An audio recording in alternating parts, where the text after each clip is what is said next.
दर्शन करते हैं तो उन्हें कुछ गड़गड़ाहट होनी चाहिए, लेकिन दोनों ने स्पष्ट रूप से अभी तक इसका अभ्यास नहीं किया है। मिंगजी और डेयू इतनी देर से अभी भी मार्शल आर्ट का अभ्यास कर रहे हैं। इसी समय वहां से गुजर रहे एक शिष्य ने कहा। लियू मिंगजी और ली डेयू के मुताबिक ये शख्स भी उनके साथ माउंटेन गेट में दाखिल हुआ। हालांकि वो मार्शल आर्ट के अभ्यास में बहुत सक्रिय नहीं दिखते थे, लेकिन एक इंसान होने के नाते वो बहुत अच्छे थे। हालांकि वो लंबे समय तक यहाँ नहीं आया, लेकिन उसने बहुत सारे दोस्त बना लिए हैं। इनमें वे वरिष्ठ भाई भी हैं जिनका परिचय कई वर्षों से है, इसलिए उनकी लोकप्रियता बहुत अच्छी है।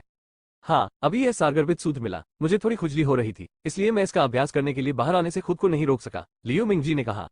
आप दोनों वास्तव में मार्शल आर्ट के दीवाने हैं। आप दिन के दौरान बहुत थके हुए होते हैं और रात में भी खुद को अधिक अभ्यास देते हैं। मैं वास्तव में आपकी दृढ़ता की प्रशंसा करता हूँ। मैं ऐसा नहीं कर सकता। उस आदमी ने अपना सिर हिलाया और मुस्कुराते हुए कहा। लियू मिंगजी और ली डेयू मुस्कुराए और बात नहीं की।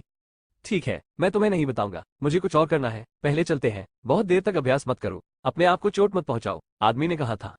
धन्यवाद, हम ध्यान देंगे, ली डेयू ने कहा। बाद में वो आदमी चला गया। हालांकि ली डेयू और लियू मिंगजी तुरंत वापस नहीं गए। कुछ ताकत हासिल करने के बाद उन्होंने फिर से लड़ना शुरू कर दिया जब तक कि वे सहन करने के लिए बहुत थक नहीं गए। उन्होंने अपना संपर्क खत्म कर दिया, नहाने के लिए वापस चले गए और आराम की तैयारी करने लगे। वास्तव में लियू मिंगजी और ली डेयू इस तरह अभ्यास कर रहे हैं, इसका कारण केवल यह नहीं है कि उन्हें कुंग फू पसंद है, बल्कि इसलिए भी क्योंकि उन्होंने कई परीक्षणों में भाग लिया है। इसलिए वे दोनों जानते हैं कि इस क्षेत्र में उनकी प्रतिभा दूसरों जितनी अच्छी नहीं हो सकती है, और दोनों को खुद पर गर्व है। मैं इस मामले में पीछे नहीं रहना चाहता, इसलिए मुझे खुद पर दबाव डालना होगा अभ्यास के लिए। और ऐसा इसलिए है क्योंकि वे ऐसे हैं कि वे अच्छे दोस्त बन जाते हैं। जब लियू मिंगजी और ली डेयू अपने निवास पर लौटे तो वही भाई जिनसे वे मिले थे भी वापस आ गए। हालांकि ऐसा लग रहा था कि वे अभी वापस आए थे और कमरे में अन्य लोगों के साथ बातचीत कर रहे थे। क्या आप दोनों वापस आ गए? इस बारे में क्या आप नए मुक्केबाजी से परिचित हैं? आदमी ने पूछा। ये ठीक है, लेकिन इस मुट्ठी तकनीक को अधिक अभ्यास की आवश्यकता है। आप केवल तभी आगे आ सकते हैं जब आप इसकी शक्ति से परिचित हो, ली डेयू ने कहा।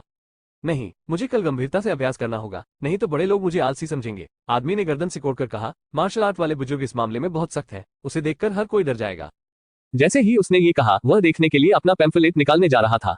हालांकि उसे अभ्यास के लिए बाहर जाने में बहुत देर हो चुकी है, लेकिन पहले सारगर्भित सूत्र का पाठ करना ठीक है।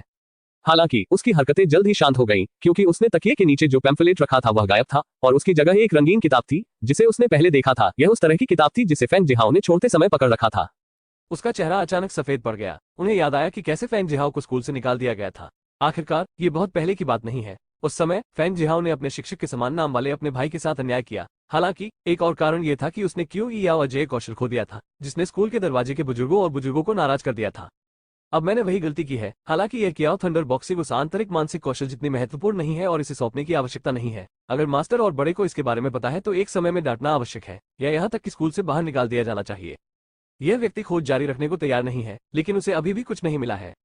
तुम्हें क्या हो गया है? क्या कोई असुविधा है? ये देखकर कि उसका चेहरा बहुत अच्छा नहीं था, ली डेयू ने चिंता से पूछा। मैं ठीक हूँ, आदमी ने सिर हिलाते हुए कहा। ली डेयू ने उसकी ओर देखा, जैसे उसके पास बुरे चेहरे के अलावा कुछ खास नहीं था, इसलिए उसे अब कोई चिंता नहीं थी।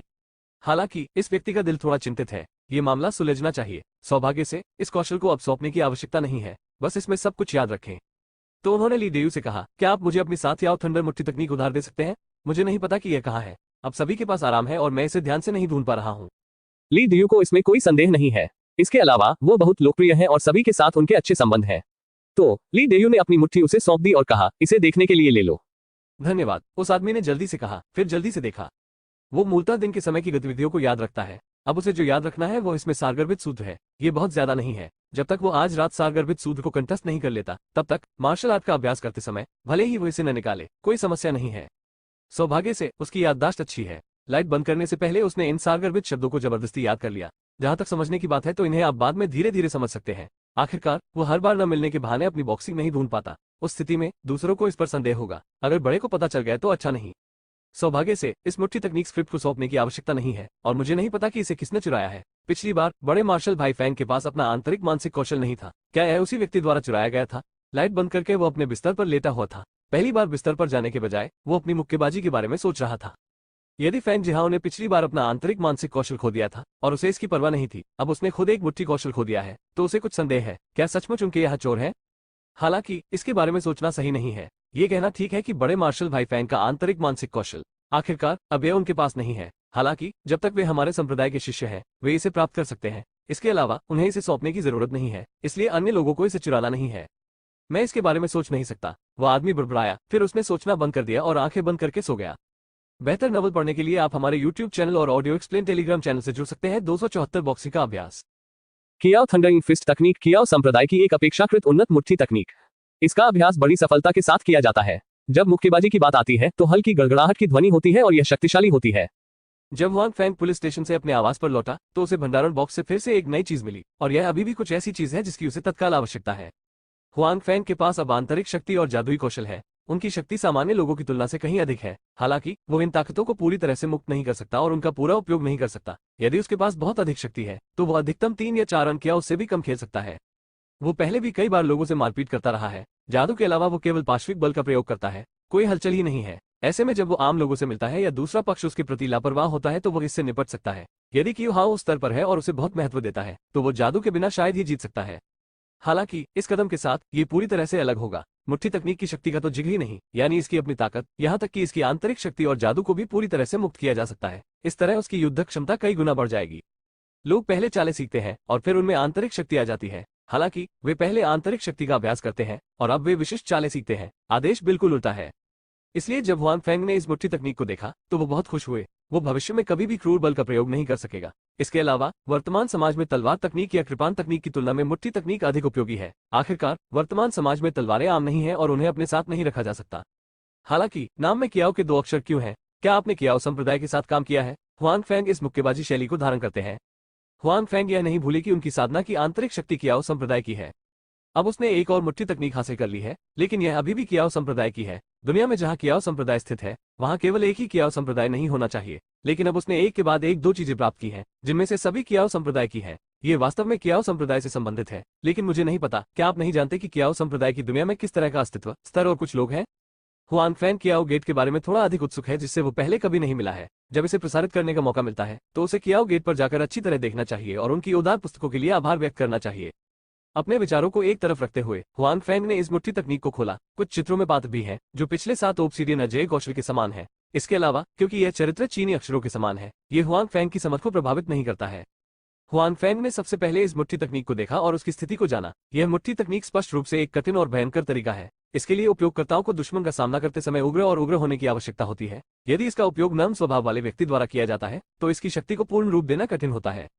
मुक्केबाजी की शुरुआत के अनुसार हुआंग फैंग ये भी जानते हैं कि मुक्केबाजी या तलवार तकनीक सबसे महत्वपूर्ण कदम नहीं है, सारगर्भित सूत्र कुंजी है। यदि आप केवल चालें जानते हैं तो लड़ने और दिखावा करने में कोई अंतर नहीं है। मार्शल आर्ट प्रदर्शनों में भाग लेना ठीक है, यदि इसका वास्तव में वास्तविक युद्ध में उपयोग किया जाता है तो ये स्पष्ट रूप से पर्याप्त नहीं है। इसीलिए बहुत से लोग सीखते हैं। मार्शल आर्ट के लोग दूसरे लोगों की ताक-झाक से नहीं डरते। कोई सारगर्भित सूत्र नहीं है और उन चालों को सीखना बेकार है। तब हुआंग फैंग शांत हो गए और उपरोक्त पैटर्न को ध्यान से देखने लगे। उन्हें उनकी चालें याद आ गई। इन मुट्ठी तकनीकों के इनोटेशन पैटर्न में उन्होंने हर गतिविधि को विस्तार से दर्ज किया, जिसमें मुट्ठी बाहर निकलने के बाद मार्ग और परिवर्तन भी शामिल थे। वे सभी वहां मौजूद थे। शायद जिस बुजुर्ग ने यह मुट्ठी बनाई थी उसे डर था कि उसके वंशज इसे सीखने के लिए बहुत मूर्ख होंगे।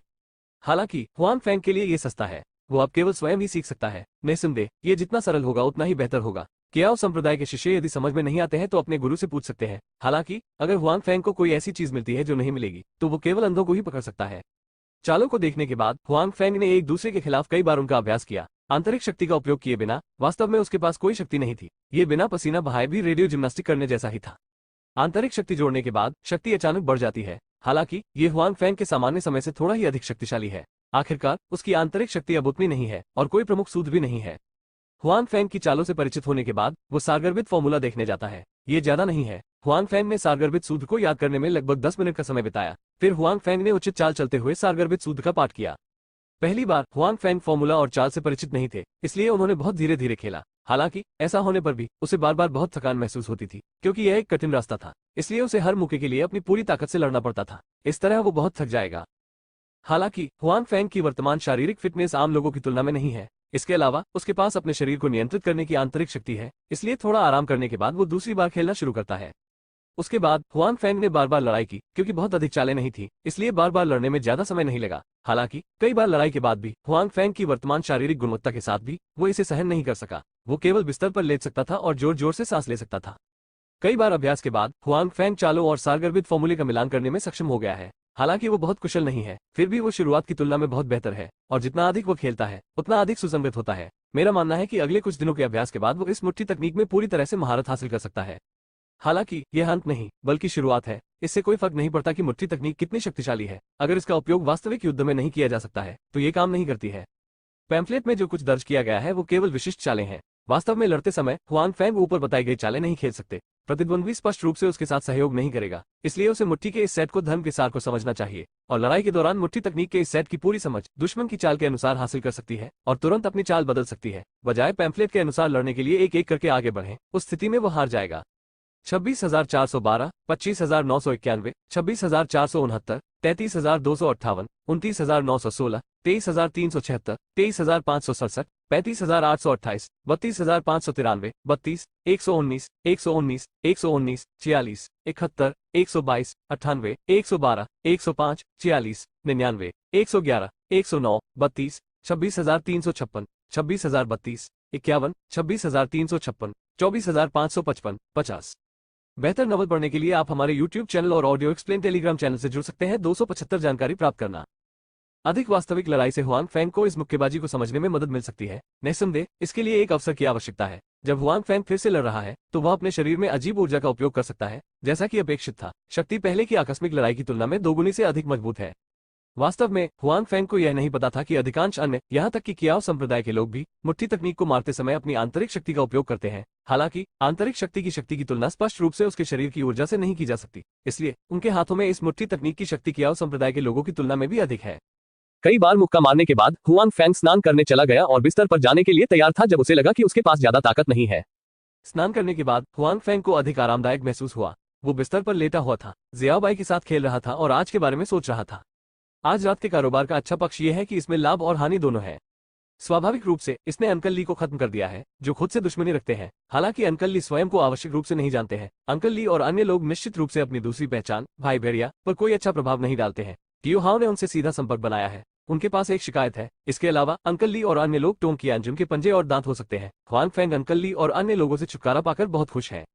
हालांकि यह अफसोस की बात है कि अंकल ली की मौके पर ही मौत हो गई। पुलिस विभाग इस मामले की जांच जारी रखेगा। आखिरकार यह मर चुका है। जब अंकल ली मर जाएंगे तो स्काउट्स के खिलाफ गवाही देने के लिए कोई प्रत्यक्ष गवाह नहीं होगा। इस तरह यदि आप स्काउट्स को उखाड़ फेंकना चाहते हैं तो आपको अन्य तरीकों के बारे में सोचना होगा। सौभाग्य से टोंग कियानजुन के पिता और पुत्र को अभी भी इस मामले में उनकी भागीदारी के बारे में पता नहीं है। यहाँ तक कि अगर उन्हें पता है कि वे आज रात अपने रिश्ते के माध्यम से इस मामले में शामिल हैं, तो वे कियू निंगशुन के रिश्ते के कारण अपने बारे में कुछ भी करने की हिम्मत नहीं करेंगे। इसके बजाय वे जांच करेंगे। यह उनका मौका है। हालांकि हुआंग फैंग ने इसके बारे में सोचा कि टोंग कियानजुन की खुद को जानने की संभावना बहुत कम थी। आखिरकार उसका अपने परिवार के साथ एकमात्र झगड़ा टोंग जियान की कार को रोकने को लेकर था।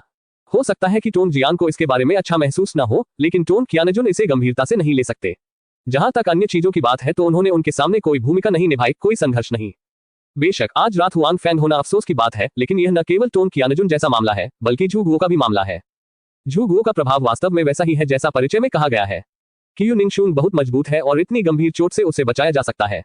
यह देखा जा सकता है कि इसने जो कहा उससे उसके शरीर में सुधार हो सकता है और उसकी साधना में तेजी आ सकती है। ये सच है। हाँ, अगर मैं इसे स्वयं लेता हूं तो मैं निश्चित रूप से अपनी साधना में तेजी लाऊंगा। कियू निंगशुन एक सामान्य व्यक्ति होना चाहिए। यह प्रभाव स्पष्टता व्यर्थ है। हालांकि हुआंग फैंग को बस दया आ गई, लेकिन उसे इसका अफसोस नहीं हुआ। उस समय अगर उसने कियू निंगशुन झू गुओ को नहीं दिया होता तो कियू निंगशुन की जान नहीं बच पाती। हुआंग फैंग स्पष्ट रूप से कियू निंगशुन को अपनी बाहों में मरते हुए नहीं देख सका। उनकी क्रांतिकारी मित्रता थी जो उन्होंने एक साथ लड़ी थी। हालांकि शारीरिक फिटनेस में सुधार का प्रभाव कियू निंगशुन के लिए भी उपयोगी होना चाहिए। हुआंग फैंग ने मन ही मन सोचा, चूंकि हम खेती में तेजी नहीं ला सकते, हम आम लोगों की शारीरिक फिटनेस में सुधार कर सकते हैं, लेकिन हम नहीं जानते कि हम इसमें कितना सुधार कर सकते हैं। शाम को लंबे समय तक कड़ी मेहनत करने के बाद हुआंग फैंग कई बार थंडर बॉक्सिंग करने के बाद थक गया था। काफी देर तक सोचते सोचते वह सो गया। जियाओबाई ने उसके चेहरे पर बहुत देर तक रगड़ा, लेकिन उसने कोई प्रतिक्रिया नहीं दी। अंत में जियाओबाई उसके बगल में लेट गई और सो गई। क्या अंकल ली मर गए? दूसरी तरफ टोंग कियानजुन को अंकल ली की मौत की खबर मिली है।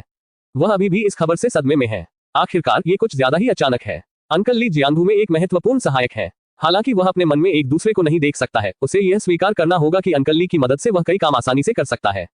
हालांकि टोंग कियानजुन केवल अंकल ली की मौत से सदमे में है। उसकी कोई अन्य भावना नहीं है। जिसके पास पैसा है उसके लिए अंकल ली जैसे किसी व्यक्ति को ढूंढना मुश्किल नहीं है। कुछ लोग उनके लिए काम करना चाहते हैं। वो कैसे मर गया? टोंग कियानजुन ने उस व्यक्ति से पूछा जो उसके लिए समाचार लाया था। पुलिस स्टेशन से आई खबरें आंतरिक कलह की लगती हैं। उनके दो दाहिने सहायक लिन जिचिंग और कियो हाओ की मौके पर ही मौत हो गई, आदमी ने कहा था। क्योंकि इस मामले में कई तरह के पहलू शामिल हैं और इसमें उनकी अपनी बेटी भी शामिल है, इसलिए निर्देशक कियो ने पुलिस स्टेशन को आज रात चीजों को गुप्त रखने का आदेश दिया। इसलिए हालांकि इस व्यक्ति ने कुछ समाचार सीखे हैं, यह व्यापक नहीं है, लेकिन यह भी देखा जा सकता है कि उनके पास अभी भी कुछ ऊर्जा और साधन है। तुम मर चुके क्या? लड़का कियानजुन स्तब्ध रह गया और फिर शांत स्वर में कहा, मर जाना बेहतर है। इस तरह निर्देशक कियो के पास भी एक स्पष्टीकरण है। वैसे भी ये लोग सभी बकवास हैं, मरना कोई अफसोस की बात नहीं है। स्काउट्स हमेशा सोचते हैं कि क्यू निंगशुंग को मारना उनके लिए बुद्धिहीनता है, इसलिए उनके मन में लिन जिचेंग के लिए अच्छी भावना नहीं है। इसके अलावा वे तीनों अब मर चुके हैं, इसलिए यह मामला उनके आधार पर नहीं मिलेगा। यह अभी भी उनके लिए अच्छी बात है। ये सोचकर टोन कियानजुन का मूड अधिक आरामदायक हो गया और उसकी पिछली चिंताएं पूरी तरह से दूर हो गईं। हालांकि अभी भी कुछ बात है जो उसे परेशान कर रही है। आपको संयुक्त राज्य अमेरिका में डॉक्टरों से संपर्क करने दीजिए। आप कैसे हैं? टोन कियानजुन से पूछा। टोन जियान के पास अब करने के लिए कुछ नहीं है। बेशक उनके पैर के अलावा कई अस्पतालों में उनका पैर बदला जा चुका है, जिसे पूरी तरह से ठीक नहीं किया जा सका है। बेशक टोन कियानजुन ये स्वीकार नहीं कर सकता कि उसका बेटा अपंग है, यहां तक कि टोन जियान भी इसे स्वीकार नहीं कर सकता। तो हाल ही में टोन कियानजुन अपने बच्चे को जन्म देने के लिए विदेश में रहने में व्यस्त है और मैं एक डॉक्टर की तलाश कर रहा हूं। वहां पहले से ही कुछ भौहें हैं। हम निकट भविष्य में युवा मास्टर के वहां जाने की व्यवस्था कर सकते हैं। उस आदमी ने उत्तर दिया। ठीक है, इसे यथाशीघ्र करना सुनिश्चित करें। मैं इसे टालना नहीं चाहता। टोन कियानजुन ने कहा कि अपने पैर की वजह से टोन जियान का स्वभाव हाल ही में काफी क्रोधी हो गया है। वह अक्सर बिना किसी कारण के अपना आपा खो देता है और टोन कियानजुन केवल उसे खुश करने की कोशिश कर सकता है। हाँ, मैं देख रहा हूँ, मैं यथाशीघ्र इसकी व्यवस्था करूंगा, उस आदमी ने उत्तर दिया। इस समय क्यू निंगशुन वार्ड में थी, विस्तृत जांच कर रही थी और उस मां को सांत्वना दे रही थी जो रो रही थी क्योंकि वह अपने बारे में बहुत चिंतित थी। बेहतर नवल पढ़ने के लिए आप हमारे YouTube चैनल और ऑडियो एक्सप्लेन टेलीग्राम चैनल से जुड़ सकते हैं। 276 यह कौन है?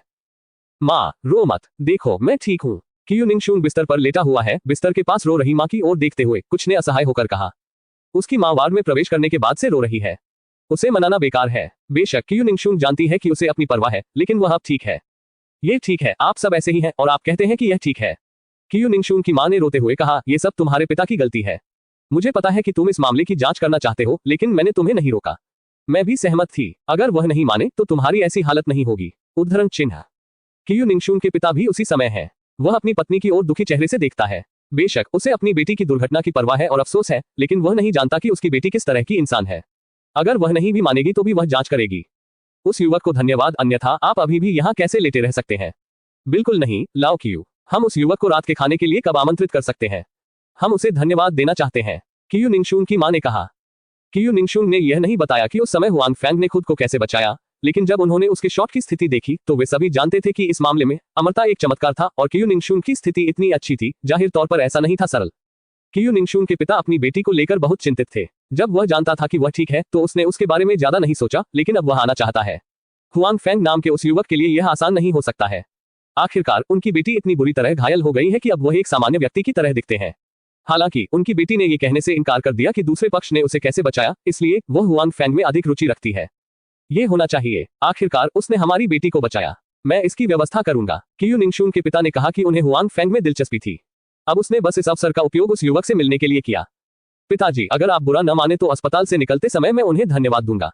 क्यू ने कहा, जाहिर है वह ये भी जानती थी कि उसके पिता को कुछ संदेह हो सकता है और हुआंग फैंग उनके रहस्य को उजागर नहीं करना चाहता था, इसलिए क्यू उसके लिए कोई परेशानी नहीं लाना चाहता था। हम ऐसा कैसे कर सकते हैं? धन्यवाद। आपके माता पिता के रूप में हमें उन्हें धन्यवाद देना चाहिए, क्यू निंगशुन की मां ने दृढ़ता से कहा। अपने माता पिता को इस पर जोर देते देख क्यू निंगशुन कुछ नहीं कर सका। हालांकि अपने दिल में वह रात के खाने का इंतजार कर रहा है। आखिरकार ये पहली बार था जब हुआंग फैंग अपने माता पिता से औपचारिक रूप से मिले। क्यू निंगशुन को पता नहीं क्या सूझा और उसका चेहरा थोड़ा लाल हो गया था। जब वह अगली सुबह उठा तो हुआंग फैंग की थकान गायब हो गई थी। जब वह बाहर गया तो उसकी आत्मा पूरी तरह ठीक हो चुकी थी। दोपहर के भोजन के समय हुआंग फैंग की मुलाकात सू यूमो और जी मिंगजियाओ से हुई। ये देखते हुए कि उनके चेहरे बहुत अच्छे नहीं दिख रहे थे, हुआंग फैंग ने देखा कि आसपास कोई खाली जगह नहीं थी। हुआंग फैंग ने अपना लंच बॉक्स लिया और उनके पास गया। जब हुआंग फैंग सू यूमो और जी मिंगजियाओ के बगल में बैठे तो उन्होंने दर्शकों में कई लोगों का ध्यान आकर्षित किया। बहुत से लोग हुआंग फैंग को देखने के लिए उत्सुक थे। उनमें से कुछ हुआंग फैंग को जानते थे, लेकिन वे उससे अधिक अपरिचित थे। सू यूमो और जी मिंगजियाओ आमतौर पर इस कैंटीन में खाना खाते थे, लेकिन उन्होंने एक साथ खाना नहीं खाया, अन्य लोग पहल नहीं करेंगे। हुआंग फैंग को स्पष्ट रूप से यह पता नहीं था, इसलिए वह सीधे उनके पास बैठ गया। सौभाग्य से उन्होंने उसे भगाया नहीं। सू यूमो भी उसे देखकर मुस्कुराई। जहां तक जी मिंगजियाओ का सवाल है, उसने उसे अच्छा चेहरा नहीं दिया, लेकिन उसने उसे जाने देने के लिए कुछ भी नहीं कहा। क्या बात है? अपना चेहरा देखो। क्या तुम्हें कल रात ठीक से आराम नहीं मिला? हुआंग फैंग ने खाना खाते समय लापरवाही से पूछा। अपना खुद का व्यवसाय संभालो, जी मिंगजियाओ ने गुस्से में कहा कि वह अच्छे मूड में नहीं थी। अब वह हुआंग फैंग को देखती है जिससे वह नफरत करती है और स्वाभाविक रूप से उसका मूड अच्छा नहीं है। ठीक है, मैं नहीं पूछूंगा, मैं नहीं खा सकता। हुआंग फैंग को कोई परवाह नहीं है। जी मिंगजियाओ के लिए उनसे इस तरह बात करना पहली बार नहीं है, यहाँ तक कि उसे इसकी आदत भी है। इस विचार के साथ कि एक अच्छा आदमी किसी महिला से नहीं लड़ता, वो नहीं जानता कि उसके साथ कैसे लड़ना जारी रखा जाए। जब वह इसे देखता है तो जाहिर तौर पर दूसरे पक्ष का मूड बहुत अच्छा नहीं होता है। उसे थूथन मारने की जरूरत नहीं है।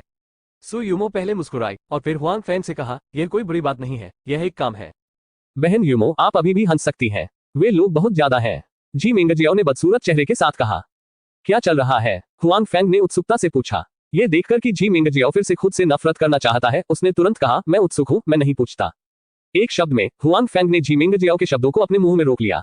कुछ देर के लिए उन्हें बहुत असहज महसूस हुआ। हुआंग फैंग को काफी सहज महसूस हुआ। कोई बड़ी बात नहीं है, बस थोड़ी परेशानी है, सु यूमो ने कहा। वे परेशान करने वाले लोग हमें शर्मिंदा करने के लिए एकजुट हो गए हैं। बहन यूमो, आप किसके बारे में बात कर रही हैं? मुझे विश्वास नहीं है कि इसमें कोई संगठन नहीं है। उनकी हरकतें इतनी एकजुट हो सकती हैं, जी मिंगजियाओ ने कहा। हुआंग फैंग की भ्रमित आंखों को देखकर सु यूमो ने उसे बताया कि क्या हुआ था।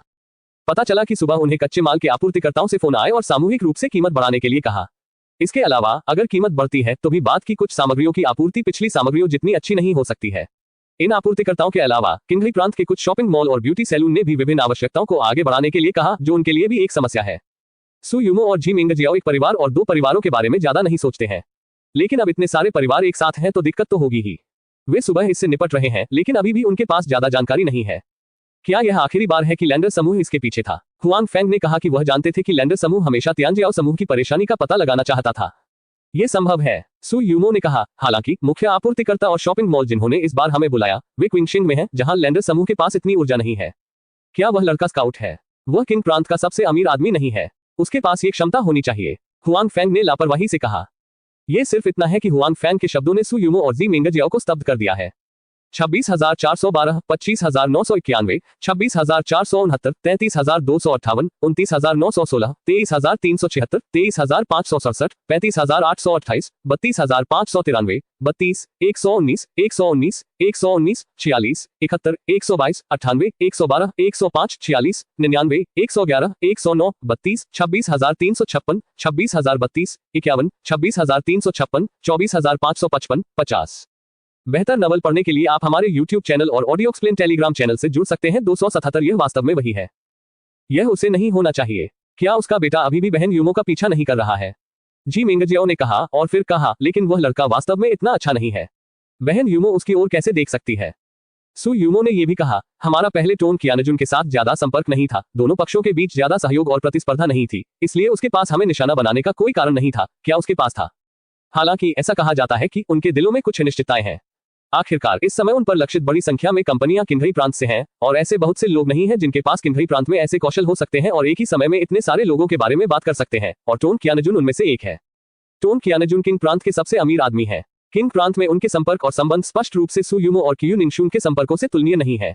राजधानी में उनके संपर्क अधिक है। इसके अलावा अगर उनके पीछे के पारिवारिक रिश्ते को बाहर न निकाला जाए तो राजधानी शहर में भी उनके ज्यादा संपर्क नहीं है। आखिरकार वे समाज में प्रवेश करने के लिए बहुत छोटे हैं। टोन कियानजुन एक बुरे जियांगू व्यक्ति के साथ तुलना करना असंभव है, जो कई वर्षों से बिना लंबे समय के भटक रहा है। तब मैं नहीं जानता, मैं बेतरतीब ढंग से अनुमान लगाता हूँ। आखिरकार मैं किंगरी प्रांत के जिन प्रभावशाली लोगों को जानता हूँ वे सबसे प्रसिद्ध बच्चों की सेना है। हुआंग फैंग ने कहा कि उन्होंने यादृच्छिक रूप से अनुमान लगाया था। इन दिनों उसे टोन कियानजुन का नाम किसने सुनने दिया? इसलिए जब सु यूमो और जी मिंगजियाओ ने इसके बारे में बात की तो उन्होंने इसे लापरवाही से कहा। हुआंग फैंग की गैरजिम्मेदाराना टिप्पणी ने जी मिंगजियाओ और सु यूमो को सोच में डाल दिया।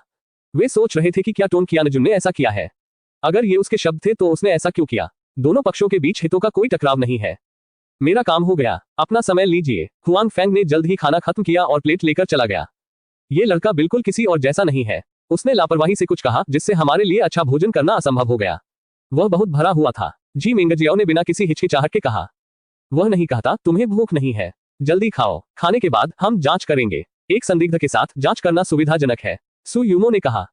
कुआं, जी मिंगजियाओ ने वही कहा जो वह कहना चाहती थी। इस समय वह ये भी देखना चाहती थी कि टोन कियानजुन कोई चाल खेल रहा है या नहीं। दोपहर में जब हुआंग फैंग अपने कार्यालय में अपनी आंतरिक शक्ति का विकास कर रहे थे तो उन्हें सु यूमो का आंतरिक फोन आया और उन्होंने उन्हें वहां जाने के लिए कहा। क्या चल रहा है? हुआंग फैंग ने अपने दिल में बड़बड़ाया, लेकिन सु यूमो ने फोन पर यह स्पष्ट नहीं किया और उसे पता नहीं चला। हालांकि क्योंकि कोई भी इतना उबाऊ नहीं है और हमेशा परेशानी के लिए यहाँ आता है। आखिरकार मैनेजर युआन जैसे बहुत से लोग नहीं हैं जिनके पास दिमाग नहीं है।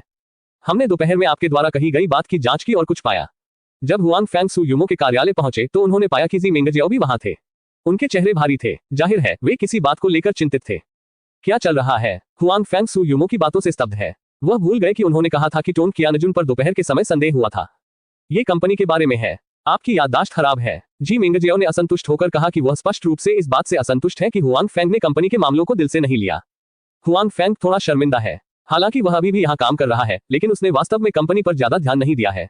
आखिरकार वह सोचता है कि वह सिर्फ एक सुरक्षा गार्ड है और उसे इसके बारे में सोचने की जरूरत नहीं है।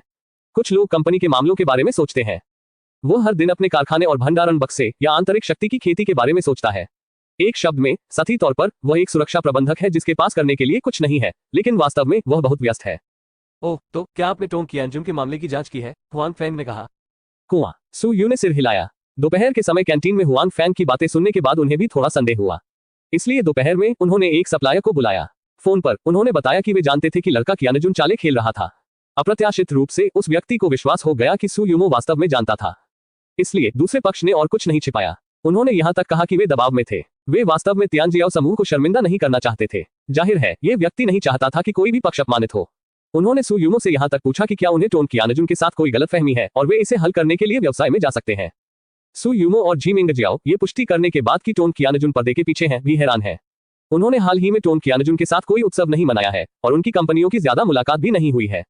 हालांकि वे भ्रमित थे ये जानने के बाद कि यह टोंग कियानजुन था। उन्हें भी दबाव महसूस हुआ। आखिरकार ये टोंग कियानजुन प्रबंधक युआन से बेहतर नहीं है। हालांकि प्रबंधक युआन लैंडर समूह का प्रतिनिधित्व करता है, वह आखिरकार एक विदेशी उद्यम है और अब वह सिर्फ एक खाली खोल है और अभी तक विकसित नहीं हुआ है। हालांकि टोंग कियानजुन वैसा नहीं है। वह किंग प्रांत के सबसे अमीर आदमी है। वह किंग प्रांत में असली नेता है। उनकी ताकत उनके तियानजियाओ समूह से कहीं अधिक मजबूत है। इसलिए प्रबंधक युआन और टोंग कियानजुन बिल्कुल भी भारी नहीं है और वे सु यूमो और जी मिंगजियाओ के दबाव को महसूस नहीं कर सकते हैं। तो आपने पुष्टि कर दी है कि दूसरी पार्टी स्काउट है? हुआंग फेंग ने पूछा और साथ ही वह अपने दिल में बात कर रहा था। वह हाल ही में लड़के की सेना के पोल पर था और हर जगह उसका नाम सुन सकता था। ठीक है, ये लगभग तय है, सु यूमो ने कहा। मुझे नहीं पता कि उसने ऐसा क्यों किया। ये सु यूमो और जी मिंगजियाओ का सबसे बड़ा संदेह है। वे इसका पता नहीं लगा सकते। क्या वह आपका व्यवसाय करना और सौंदर्य प्रसाधन बेचना चाहेगा? हुआंग फेंग ने अनुमान लगाया। नहीं, जी मिंगजियाओ ने कहा। अगर वह ऐसा करना चाहता तो उसने इसे लंबे समय तक किया होता और वह आज तक इंतजार नहीं करता। इसके अलावा इस उद्योग में किंगदाओ प्रांत का बाजार अब लगभग संतृप्त है। प्रबंधक युआन क्या आया है किंगदाओ के लिए? उसने बहुत कुछ किया है, लेकिन प्रभाव बहुत छोटा है। क्या इन दोनों लोगों की गंध एक जैसी होगी? मैनेजर युआन देखता है कि किंगशेंग प्रांत के बाजार को खोलना मुश्किल है और वह टोंग कियानजुन की मदद लेना चाहता है। हुआंग फेंग ने जारी रखा। ठीक है, यह संभव है। सु यूमो की आंखें चमक उठी और उन्होंने कहा, लेकिन इससे टोंग कियानजुन का क्या भला हो सकता है? वह ऐसा कुछ भी नहीं करेगा जो अच्छा नहीं है। सब फिक्शन zp.co तेज अपडेट कम विज्ञापन। बेहतर नवल पढ़ने के लिए आप हमारे YouTube चैनल और ऑडियो एक्सप्लेन टेलीग्राम चैनल से जुड़ सकते हैं। 278 क्यू निंगशून पर जाएं। ये सही है, हुआंग फेंगाजान ने कहा। हालांकि उन्होंने टोंग कियानजुन को नहीं देखा था, लेकिन वह किसी भी तरह से एक सफल व्यवसाय थे। व्यवसाय लाभ चाहने वाले हैं। केवल मूर्ख ही ऐसे कार्य कर सकते हैं जो अच्छे नहीं है। चाहे कितना भी हो, मैं पहले स्काउट से संपर्क करने की कोशिश करूंगा ताकि देख सकूं कि उसका क्या मतलब है। जी मिंगजियाओ ने कहा कि क्योंकि लड़का एएनएन सु यूमो का पीछा कर रहा है, ये स्पष्ट है कि जी मिंगजियाओ नहीं चाहता कि सु यूमो बाहर आए ताकि शर्मिंदगी से बचा जा सके, या लड़का एन वास्तव में किसी भी शर्त को सामने रखने का अवसर लेता है। ये सोचते हुए जी मिंगजियाओ ने तुरंत कहा, क्या आपको लगता है कि यह लड़का एन है जो बहन यूमो का पीछा नहीं कर सकता है, इसलिए उसके पिता जानबूझकर उसे शर्मिंदा करते हैं और फिर वह उसे अपने साथ जुड़ने के लिए सहमत होने के लिए मजबूर कर सकते हैं? मुझे लगता है कि यह संभव है कि वह आदमी निश्चित रूप से ऐसा कुछ कर सकता है। हुआंग फेंग ने कहा कि उन्हें टोंग जियान के चरित्र से कोई उम्मीद नहीं थी। यह आदमी हथियारों को खरीदने जैसा काम भी कर सकता है, और क्या नहीं किया जा सकता। हालांकि तीनों ने कई अनुमान लगाए हैं, लेकिन वे निश्चित नहीं है। हमें इस मामले की जांच जारी रखनी होगी। जैसा कि जी मिंगजियाओ ने कहा, पहले ये जानने का प्रयास करें कि टोंग कियानजुन का क्या मतलब है। हुआंग फेंग ने कुछ संदेह के साथ सु यूमो का कार्यालय छोड़ दिया। उन्हें इस बात पर आश्चर्य नहीं हुआ कि टोंग कियानजुन तियानजियाओ समूह को इस तरह क्यों निशाना बना रहे थे। सु यूमो और जी मिंगजियाओ इसी बारे में सोचना चाहते थे। हुआंग फेंग यह नहीं समझ सके कि सु यूमो और जी मिंगजियाओ ने इस मामले पर चर्चा करने के लिए खुद को कैसे बुलाया। वे सिर्फ सुरक्षा विभाग के प्रबंधक थे। कंपनी में कुछ वरिष्ठ प्रबंधक थे। यदि वे इस मामले पर चर्चा करना चाहते तो वे इसे स्वयं नहीं कर पाते। क्या ऐसा इसलिए था क्योंकि उन्होंने अनुमान लगाया था कि टोंग कियानजुन दोपहर के समय मामले में शामिल थे? वास्तव में यह उन कारणों में से एक है जिसके बारे में हुआंग फेंग ने सोचा था। एक और कारण है, स्वाभाविक रूप से सु यूमो उसे कंपनी में और अधिक गहराई से एकीकृत होने में मदद करना चाहता है। वह चाहती है कि हुआंग फेंग कंपनी में और अधिक भाग ले। कंपनी से परिचित होने के बाद वह अपनी स्थिति को समायोजित कर सकता है। जी मिंगजियाओ को सु यूमो के मन की बात नहीं पता थी, लेकिन वह इस बात से हैरान थी कि सु यूमो ने इस मामले पर चर्चा करने के लिए हुआंग फेंग को बुलाया था। हालांकि उसने कुछ नहीं कहा। इसके अलावा दोपहर के समय हुआंग फेंग ने टोंग कियानजुन के मामले का अनुमान लगाया और यह भी देखना चाहता था कि उसे और क्या मिलेगा। शाम को हुआंग फेंग सीधे घर नहीं गए, बल्कि अस्पताल गए। वैसे भी उसकी और क्यूनिंगशुंग के बीच कुछ दोस्ती है। उनके पास अभी भी जीवन और मृत्यु का एक सामान्य अनुभव है। अब क्यूनिंगशुंग अस्पताल में है। भले ही उन्हें पता हो कि उसका जीवन खतरनाक नहीं है, हुआंग फेंग उससे मिलने जाएंगे। तुम यहाँ क्यों हो? कियू निंगशुन, जो वार्ड में उब रहा था, ने हुआंग फैंग को दरवाजे में प्रवेश करते देखा और कुछ आश्चर्य से चिल्लाया। वास्तव में उसके पास सीने में गोली खाने के अलावा और कुछ नहीं है। अब उसे फिट रहने की जरूरत है और फिर उस गोली को बाहर निकालने के लिए सर्जरी की जरूरत है। हालांकि उसकी पहचान के कारण और क्योंकि गोली दिल के बहुत करीब है, डॉक्टर स्वाभाविक रूप से लापरवाही न करने की हिम्मत करते हैं। ऑपरेशन से पहले उन्हें पूरी तरह से तैयार रहना चाहिए, जिसमें उसके शरीर की अच्छी देखभाल करना, अधिक अनुभवी डॉक्टरों को स्थानांतरित करना, यहाँ तक कि ऑपरेशन से पहले विशेषज्ञ समीक्षा करना आदि शामिल है। अभी भी बहुत सी चीजें हैं। कियू निंगशुन खेती के लिए वापस अस्पताल जाना चाहता है। उसे अस्पताल का स्वाद पसंद नहीं है। हालांकि उसके माता पिता उससे सहमत नहीं है। उन्हें उसे अस्पताल में ही रहने देना होगा। चोट पूरी तरह ठीक हो जाने के बाद वह वापस जा सकती है या फिर उसे इधर उधर घूमने भी नहीं दे सकती। ऐसे में वह स्वाभाविक रूप से बोर हो जाती है। आओ और मिलो, तुम्हें कैसा महसूस हो रहा है? हुआंग फैंग ने फूल एक तरफ रखते हुए कहा। मैं ठीक हूँ, लेकिन मेरे माता पिता को मुझे यहाँ रहने देना होगा। कियू निंगशुन की शिकायत है कि वह अपनी चोट के कारण अस्पताल में हो सकती है। वह बहुत गुस्से वाली है।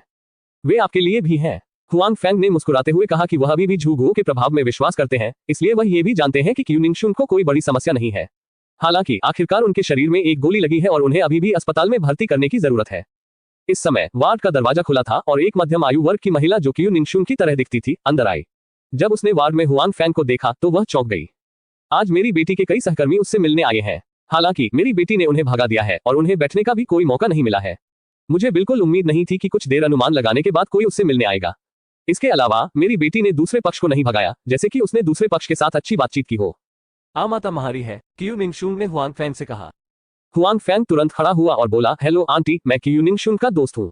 मेरा नाम हुआंग फैंग है। ठीक है, कियू निंगशुन की माँ ने कहा। माँ, ये हुआंग फैंग ही था जिसने मुझे कल रात बचाया, कियू निंगशुन ने कहा। क्या वह सही है? कियू निंगशुन की माँ आश्चर्यचकित थी। अप्रत्याशित रूप से हुआंग फैंग, जो बहुत ही साधारण दिखते थे, अपनी बेटी के जीवन रक्षक थे। धन्यवाद, मेरी बेटी को बचाने के लिए धन्यवाद। आंटी, आपका स्वागत है। वह और मैं दोस्त हैं। हम एक दूसरे की मदद नहीं कर सकते, हुआंग फैंग ने कहा। कोई बात नहीं, हमें आपको धन्यवाद देना होगा। मैं सिर्फ एक बेटी हूँ। अगर कुछ भी हुआ तो मैं जीना नहीं चाहती। कियू निंगशुन की माँ ने कहा कि वह रोने वाली थी, लेकिन जब उसे लगा कि हुआंग फैंग पास में है तो उसने शर्मिंदगी से अपनी आंखें पोंछ ली। वैसे जियो फैंग, कुछ दिनों की ठंड से छुट्टी के बाद हमारे परिवार ने आपको धन्यवाद व्यक्त करने के लिए भोजन पर आमंत्रित किया, कियू निंगशुन की माँ ने कहा। नहीं आंटी, सच में नहीं, हुआंग फैंग ने जल्दबाजी में कहा कि जब वह कियू को ठंड से बचा रहा था तो वह उसे चुकाना नहीं चाहता था। यही बात है, समय आने पर मैं तुम्हें फोन करूंगा, कियू निंगशुन की माँ ने कहा। ठीक है, आप पहले बात कर सकते हैं, मैं पहले बाहर जाऊंगी। कियू निंगशुन की माँ जानती है कि उसकी बेटी अस्पताल में है और ऊब चुकी है। जो सहकर्मी उनसे मिलने आते हैं, उनका इरादा दूसरों को रुकने देने का नहीं होता। अब हुआंग फैंग अंततः प्रकट हुआ। ऐसा लगता है कि उनका अपनी बेटी के साथ अच्छा रिश्ता है। वह बस उससे बात कर सकती है और अपनी बोरियत दूर कर सकती है।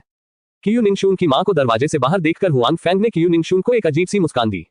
मना करने के बारे में मत सोचना, नहीं तो मेरे माता पिता नाराज हो जाएंगे।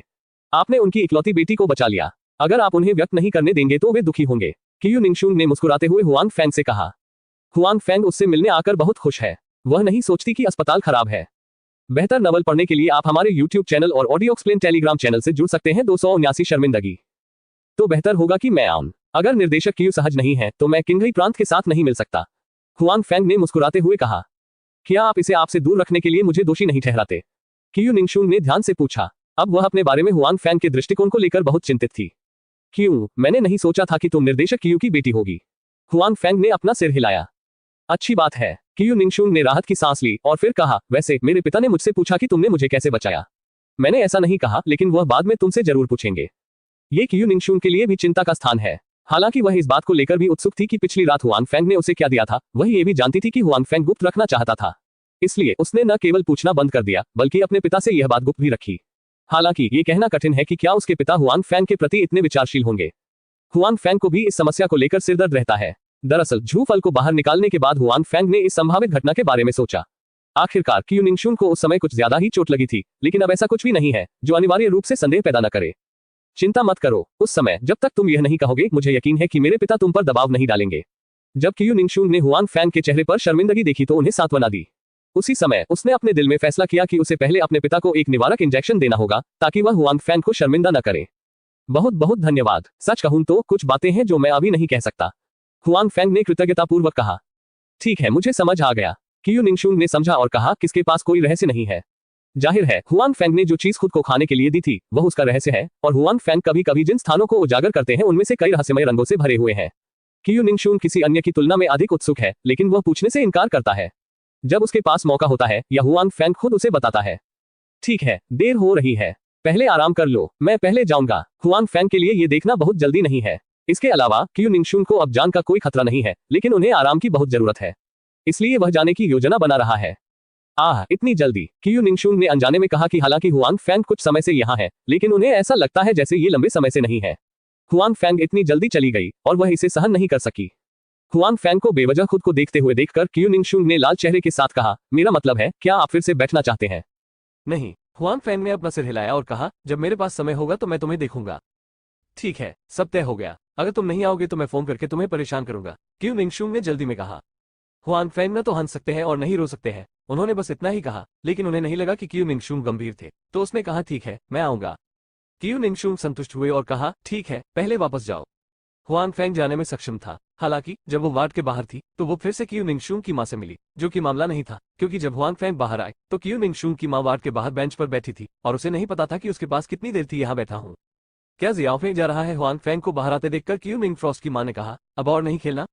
नहीं आंटी, मैं पहले वापस जाऊंगा, हुआंग फैंग ने कहा। ओह, वैसे जियाओ फेंग, आप कहाँ से हैं? क्यू निंगशुन की मां ने तुरंत हुआंग फैंग को जाने नहीं दिया। उन्होंने उनसे अपने पारिवारिक जीवन के बारे में भी बात की। हुईचो, जियांगसू प्रांत से, परिवार में कौन कौन है? क्यू की मां ने आगे कहा। हालांकि इस तरह पूछे जाने पर हुआंग फैंग को अजीब लगा। उन्होंने भी उसे उत्तर दिया, उसके माता पिता अभी भी जीवित है और उसकी एक छोटी बहन है। ये बोलते हुए हुआंग फैंग अपने माता पिता और छोटी बहन के बारे में भी सोचते हैं। उनके माता पिता साधारण श्रमिक हैं। हालांकि उन्हें हर दिन खेतों में काम करने की जरूरत नहीं है, लेकिन वे आसानी से काम नहीं करते हैं और उनकी मजदूरी अधिक नहीं है। जब हुआंग फैंग को विश्वविद्यालय में दाखिला मिला तो उनके परिवार ने कुछ पैसे उधार लिए। हालांकि उन्होंने हाल के वर्षों में इसका भुगतान कर दिया है, लेकिन घर की स्थिति में सुधार नहीं हुआ है। कितने? और उसकी बहन हुआंग टिंगटिंग अब वरिष्ठ 3 में है। अगले वर्ष उसे विश्वविद्यालय में प्रवेश दिया जाना चाहिए। इससे पहले हुआंग फैंग ने कड़ी मेहनत की। एक और वो अच्छा विकास करना चाहती थी, लेकिन दूसरी ओर उसे उम्मीद थी कि जब उसकी बहन अगले वर्ष विश्वविद्यालय जाएगी तो वो कुछ प्रयास कर सकेगी। अकेले अपने माता पिता पर भरोसा करना निस्संदेह एक बड़ा दबाव होगा। हालांकि हुआंग फैंग ने पहले कड़ी मेहनत की थी, लेकिन उनकी आय बहुत अधिक नहीं थी। जियांगजू में अपने जीवन को बनाए रखने में सक्षम होना अच्छा होगा और उसके परिवार की मदद करना मुश्किल होगा। हालांकि स्टोरेज बॉक्स के साथ यह अलग होगा। यह उल्लेख करने की आवश्यकता नहीं है कि उन्हें स्टोरेज बॉक्स के माध्यम से बहुत सारा पैसा मिला है। यानी तियानजियाओ समूह में उनका वर्तमान वेतन उनके पिछले काम से तुलनीय नहीं है। जब उन्होंने पहली बार तियानजियाओ समूह में प्रवेश किया तो उन्हें स्टोरेज बॉक्स का जादू नहीं पता था, इसलिए उन्होंने तियानजियाओ समूह पर अपनी उम्मीदें रखी। इसलिए उनके मन में तियानजियाओ समूह के लिए कुछ विशेष भावनाएं हैं, जो एक कारण है कि हुआंग फैंग ने ऐसा नहीं किया है। अभी भी छोड़ो। जब उन्हें कंपनी से वेतन मिला और स्टोरेज बॉक्स के माध्यम से पैसा मिला तो हुआंग फैंग ने पहली बार अपने परिवार को 20,000 युआन भेजे। ऐसा नहीं है कि वह अधिक पैसे नहीं भेजना चाहता था, लेकिन वह अपने माता पिता के बेतरतीब विचारों से डरता था। हुआंग फैंग सोच रहा था कि वो कब वापस जाएगा और अपने माता पिता से आमने सामने बात करेगा। बेशक वो स्टोरेज बॉक्स के बारे में बातें नहीं बता सका, लेकिन अगर आप भविष्य में अपने परिवार की मदद करना चाहते हैं तो आप बड़े पैमाने पर पैसे भी निकाल सकते हैं। ऐसा लगता है कि क्यू निंगशुन की मां को हुआंग फैंग में बहुत दिलचस्पी है और वह उनसे हर तरह के सवाल पूछती रहती है। हालांकि उसका रवैया और लहजा बहुत अच्छा है, इसलिए हुआंग फैंग को कोई नापसंद नहीं है, बस थोड़ा शर्मिंदगी महसूस होती है। जब तक वार्ड में क्यू निंगशुन को यह महसूस नहीं हुआ कि उसने अपनी मां को हुआंग फैंग से एक प्रश्न पूछते हुए पाया और उसे बुलाया, तब भी वह हुआंग फैंग को जाने देना चाहती थी। हालांकि उसने हुआंग फैंग को क्यू निंगशुन को देखने के लिए अधिक समय के लिए यहां आने के लिए कहा। हुआंग फैंग अंततः छोड़ने में सक्षम है। उसने जाने का वादा किया। इसके बाद वह बिना लौटे ही चला गया। क्यू निंगशुन की मां ने कुछ सवाल पूछे जिससे हुआंग फैंग को शर्मिंदगी उठानी पड़ी, जैसे क्या आपकी कोई गर्लफ्रेंड है, आप किस तरह की लड़की ढूंढना चाहते हैं, आदि। इसलिए हुआंग फैंग के पास अब जल्दी से जाने का मौका है ताकि आगे से कुछ न पूछा जाए। तारांकन प्रश्न। माँ, तुम वहाँ क्या कर रही हो? क्यू निंगशुन ने पूछा। जाहिर है उसने बाहर जो कुछ हुआ उसके बारे में कुछ सुना, लेकिन उसने इसे स्पष्ट रूप से नहीं सुना। बेहतर नॉवल पढ़ने के लिए आप हमारे YouTube चैनल और ऑडियो एक्सप्लेन टेलीग्राम चैनल से जुड़ सकते हैं। 280 जानवर का चलना। तुम्हारे और हुआंग फैंग क्यू की मां के बीच क्या संबंध है? जवाब देने के बजाय पूछा। क्या रिश्ता क्या है? क्यू निंगशुन की आंखों में घबराहट की झलक दिखाई दी। फिर शांत होकर उसने कहा, मैं और वह एक साधारण मित्र का रिश्ता है। उसने मुझे कल रात बचाया, इसलिए अब यह एक अच्छे दोस्त का रिश्ता है। दोस्त, अपनी मां से झूठ मत बोलो। जब आपके सहकर्मी और दोस्त आपसे मिलने आते हैं तो आप ये भी नहीं चाहते कि वे अंदर आए। अगर आप आते भी हैं तो आप ये कहने का बहाना ढूंढ सकते हैं कि आप थके हुए हैं, और हालांकि आप इस हुआंग फैंग के बारे में बिल्कुल भी थका हुआ महसूस नहीं करते हैं, फिर भी आप इसे सहन नहीं कर सकते। मैं इस पर विश्वास नहीं करता। माँ, आपने सुना? क्या आपने हमारी बातें सुनी? क्यू निंगशुन ने गुस्से और चिंतित होकर कहा। जो उसकी मां ने अभी कहा उसे सुने जाने की चिंता नहीं थी, लेकिन वह शर्मिंदा थी। हालांकि उसने हुआंग फैंग से पिछली रात दिए गए भोजन को छुपाने के बारे में चर्चा की थी। अगर उसकी मां ने यह बात सुन ली तो बहुत बुरा होगा। मैंने कुछ नहीं सुना, मैं बस अंदर आना चाहता था और आपसे पूछना चाहता था कि मैं रात में क्या खाना चाहता हूँ। मैंने ये सुन लिया। क्यू की मां ने बताया कि उन्हें कुछ भी गलत नहीं लगा, लेकिन उन्हें लगा कि उनकी बेटी शर्मीली हो सकती है। क्या आप कुछ और सुन रहे हैं? क्यू निंगशुंग ने घबराकर पूछा। उसने हुआंग फैंग को सिर्फ आश्वासन दिया था कि वो उसके रहस्य का खुलासा नहीं करेगी। यदि उसकी माँ को वो इतनी जल्दी पता चल जाती तो ये दुखद होता। हुआंग फैंग को समझाने का कोई तरीका नहीं था। और क्या मुझे पहले भी कुछ करना था? क्या तुमने पहले कुछ गुप्त कहा था? क्यू की माँ ने पूछा। ये भावनाओं के बारे में नहीं है ना? अपनी माँ के चुलबुले चेहरे को देखकर क्यू निंगशुंग अवाक रह गया। हालांकि उन्हें राहत मिली। ऐसा लगता है कि उनकी माँ ने उनकी पिछली बातचीत नहीं सुनी। मत भूलो, मैंने अभी पूछा था। उसकी कोई गर्लफ्रेंड नहीं है और मुझे लगता है कि वो अच्छा है। हालांकि घर की परिस्थितियां औसत है। हम आपके भावी पति से अच्छी परिस्थितियां होने की उम्मीद नहीं करते हैं। जब तक आप चाहें ये आपके पिता के साथ, आप निश्चित रूप से उन्हें भविष्य में एक अच्छा भविष्य पाने में मदद कर सकते हैं। जब क्यू निंगशुंग की माँ ने अपनी बेटी को देखा तो उसे कुछ भी कहने का कोई मतलब नहीं था। उसने जल्दी से कहा, माँ आप क्या कहती हैं? वो और मैं वास्तव में साधारण दोस्त हैं। क्या आप ये सवाल बाहर नहीं पूछते? क्यू निंगशुंग ने अवाक और असहाय होकर पूछा। यदि यह सच था तो वो उस समय हुआंग फैंग की शर्मिंदगी की कल्पना कर सकती थी। निस्संदेह यदि उसे संदेह हुआ कि उसका आशय यही था तो उसे शर्म आएगी। वास्तव में क्यू निंगशुंग अपने माता पिता की शादी में उदारता और सहनशीलता के लिए बहुत आभारी है। अपने शकल में कुछ लोग अपने स्वयं के विवाह साथी का चयन कर सकते हैं जो विवाह के सभी उपकरण हैं। हालांकि उसकी स्थिति विशेष है। उनकी माँ भी दूसरी पीढ़ी की अधिकारी थी, लेकिन उनके पिता एक साधारण व्यक्ति थे। परिवार के विरोध के बावजूद उनकी माँ अपने पिता के साथ आ गई। बाद में कई वर्षों के बाद उनके मायके पक्ष के परिवार ने उनके पिता के माता पिता को स्वीकार कर लिया। इसलिए इस तरह की शादी के बारे में उनके मन में बहुत सारी भावनाएं थी और वे अब यहाँ नहीं है। मैं अपनी बेटी को लेकर शर्मिंदा हूँ। बेशक अभी भी कुछ जांचें बाकी हैं। जहां तक पहचान और पृष्ठभूमि का सवाल है, वे इसे संदर्भ के रूप में नहीं लेते हैं। वे जिस चीज को अधिक महत्व देते हैं वो है उनका व्यक्तित्व और उनकी बेटी की भावनाएं। बस ये प्रश्न पूछे, मामला क्या है? माँ जानती है कि आपको खेद है, इसलिए वो इसका पता लगाने में आपकी मदद करती है। क्यू निंगशुंग की माँ ने गर्व से कहा, मानो वो अपनी बेटी से श्रेय मान रही हो। ये खत्म हो गया, ये शर्म की बात है। क्यू निंगशुंग चिल्लाई, फिर रजाई में छिप गई, जैसे कि यह उसके चेहरे को और अधिक आरामदायक बना सके। अरे बात करना बंद मत करो, तुम क्या सोचते हो? क्यू निंगशुंग की माँ ने पीछा करना जारी रखा।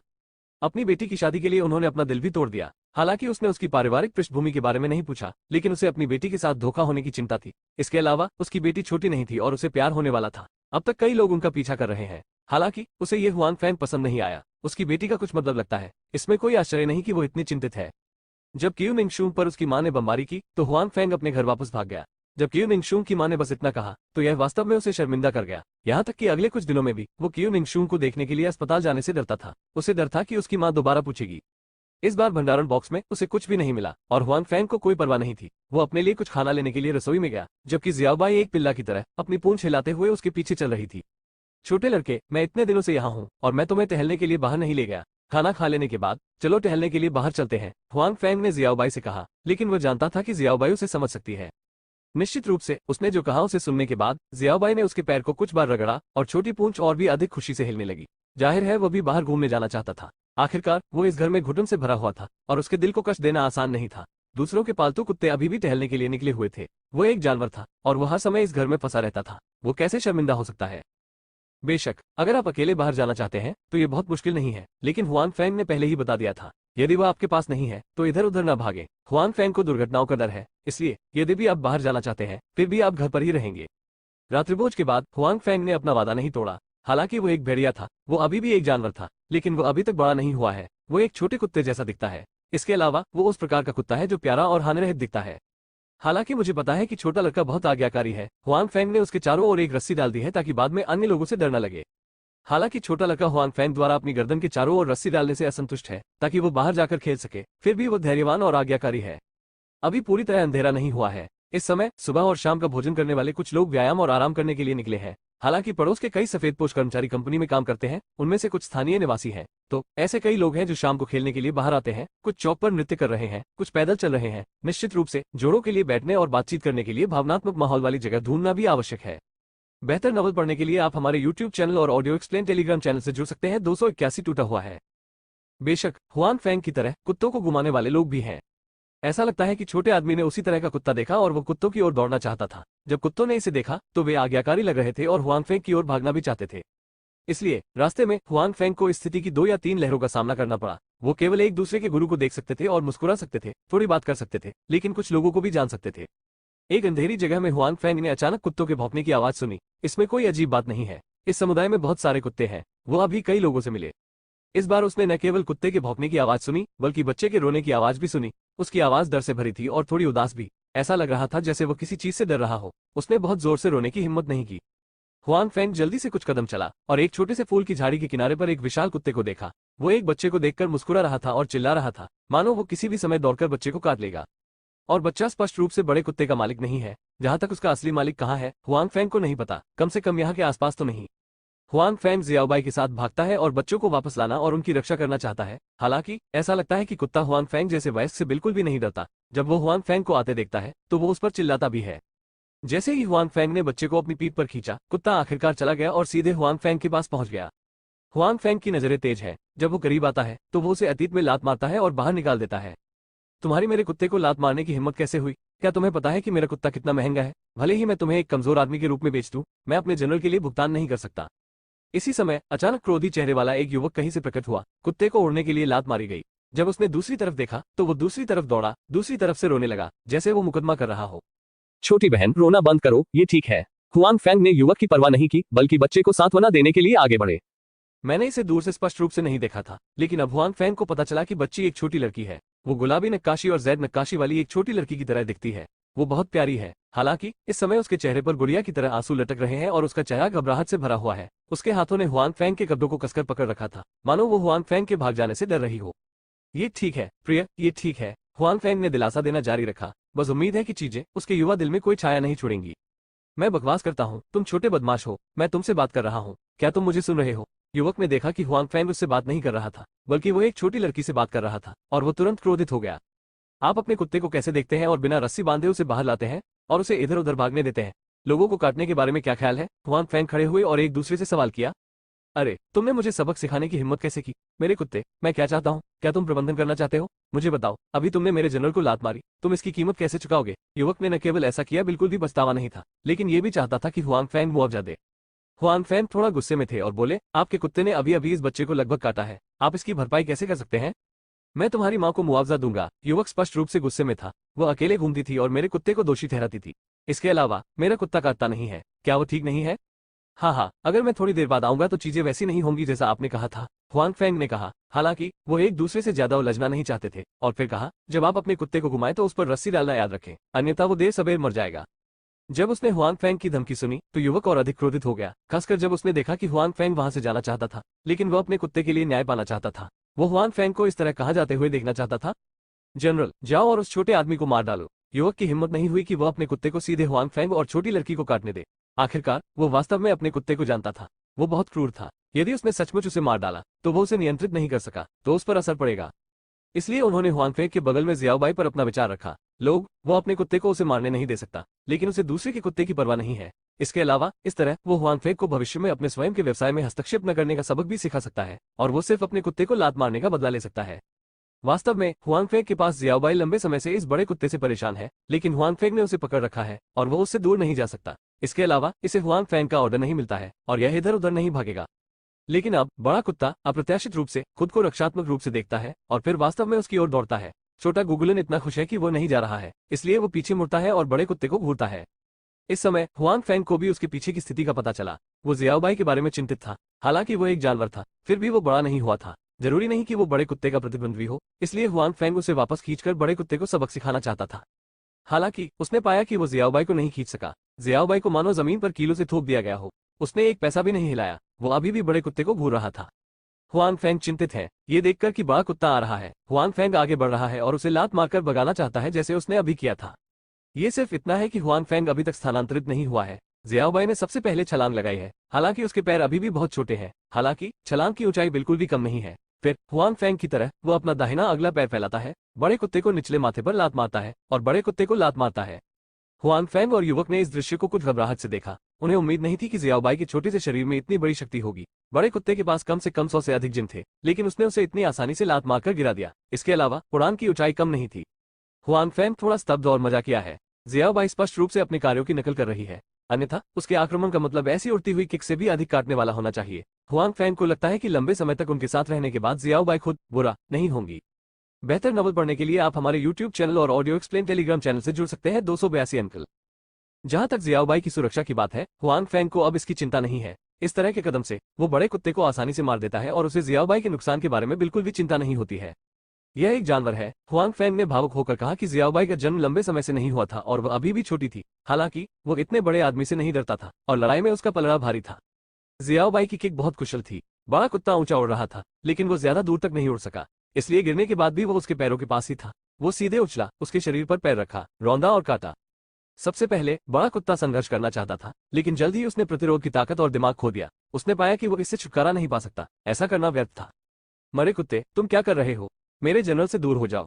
इस समय वो युवक भी जो बेहोश था, होश में आ गया। उसने पाया कि उसका बहुमूल्य सेनापति इतने कम समय में मर रहा है। अगर वो ऐसे ही चलता रहा तो मर जाएगा। जब शियाओबाई ने दूसरे पक्ष की बातें सुनी तो उसने तेजी से अपना सिर घुमाया, दूसरी तरफ देखा, अपना मुंह खोला, अपने तेज दांत दिखाए और दूसरी तरफ चिल्लाया।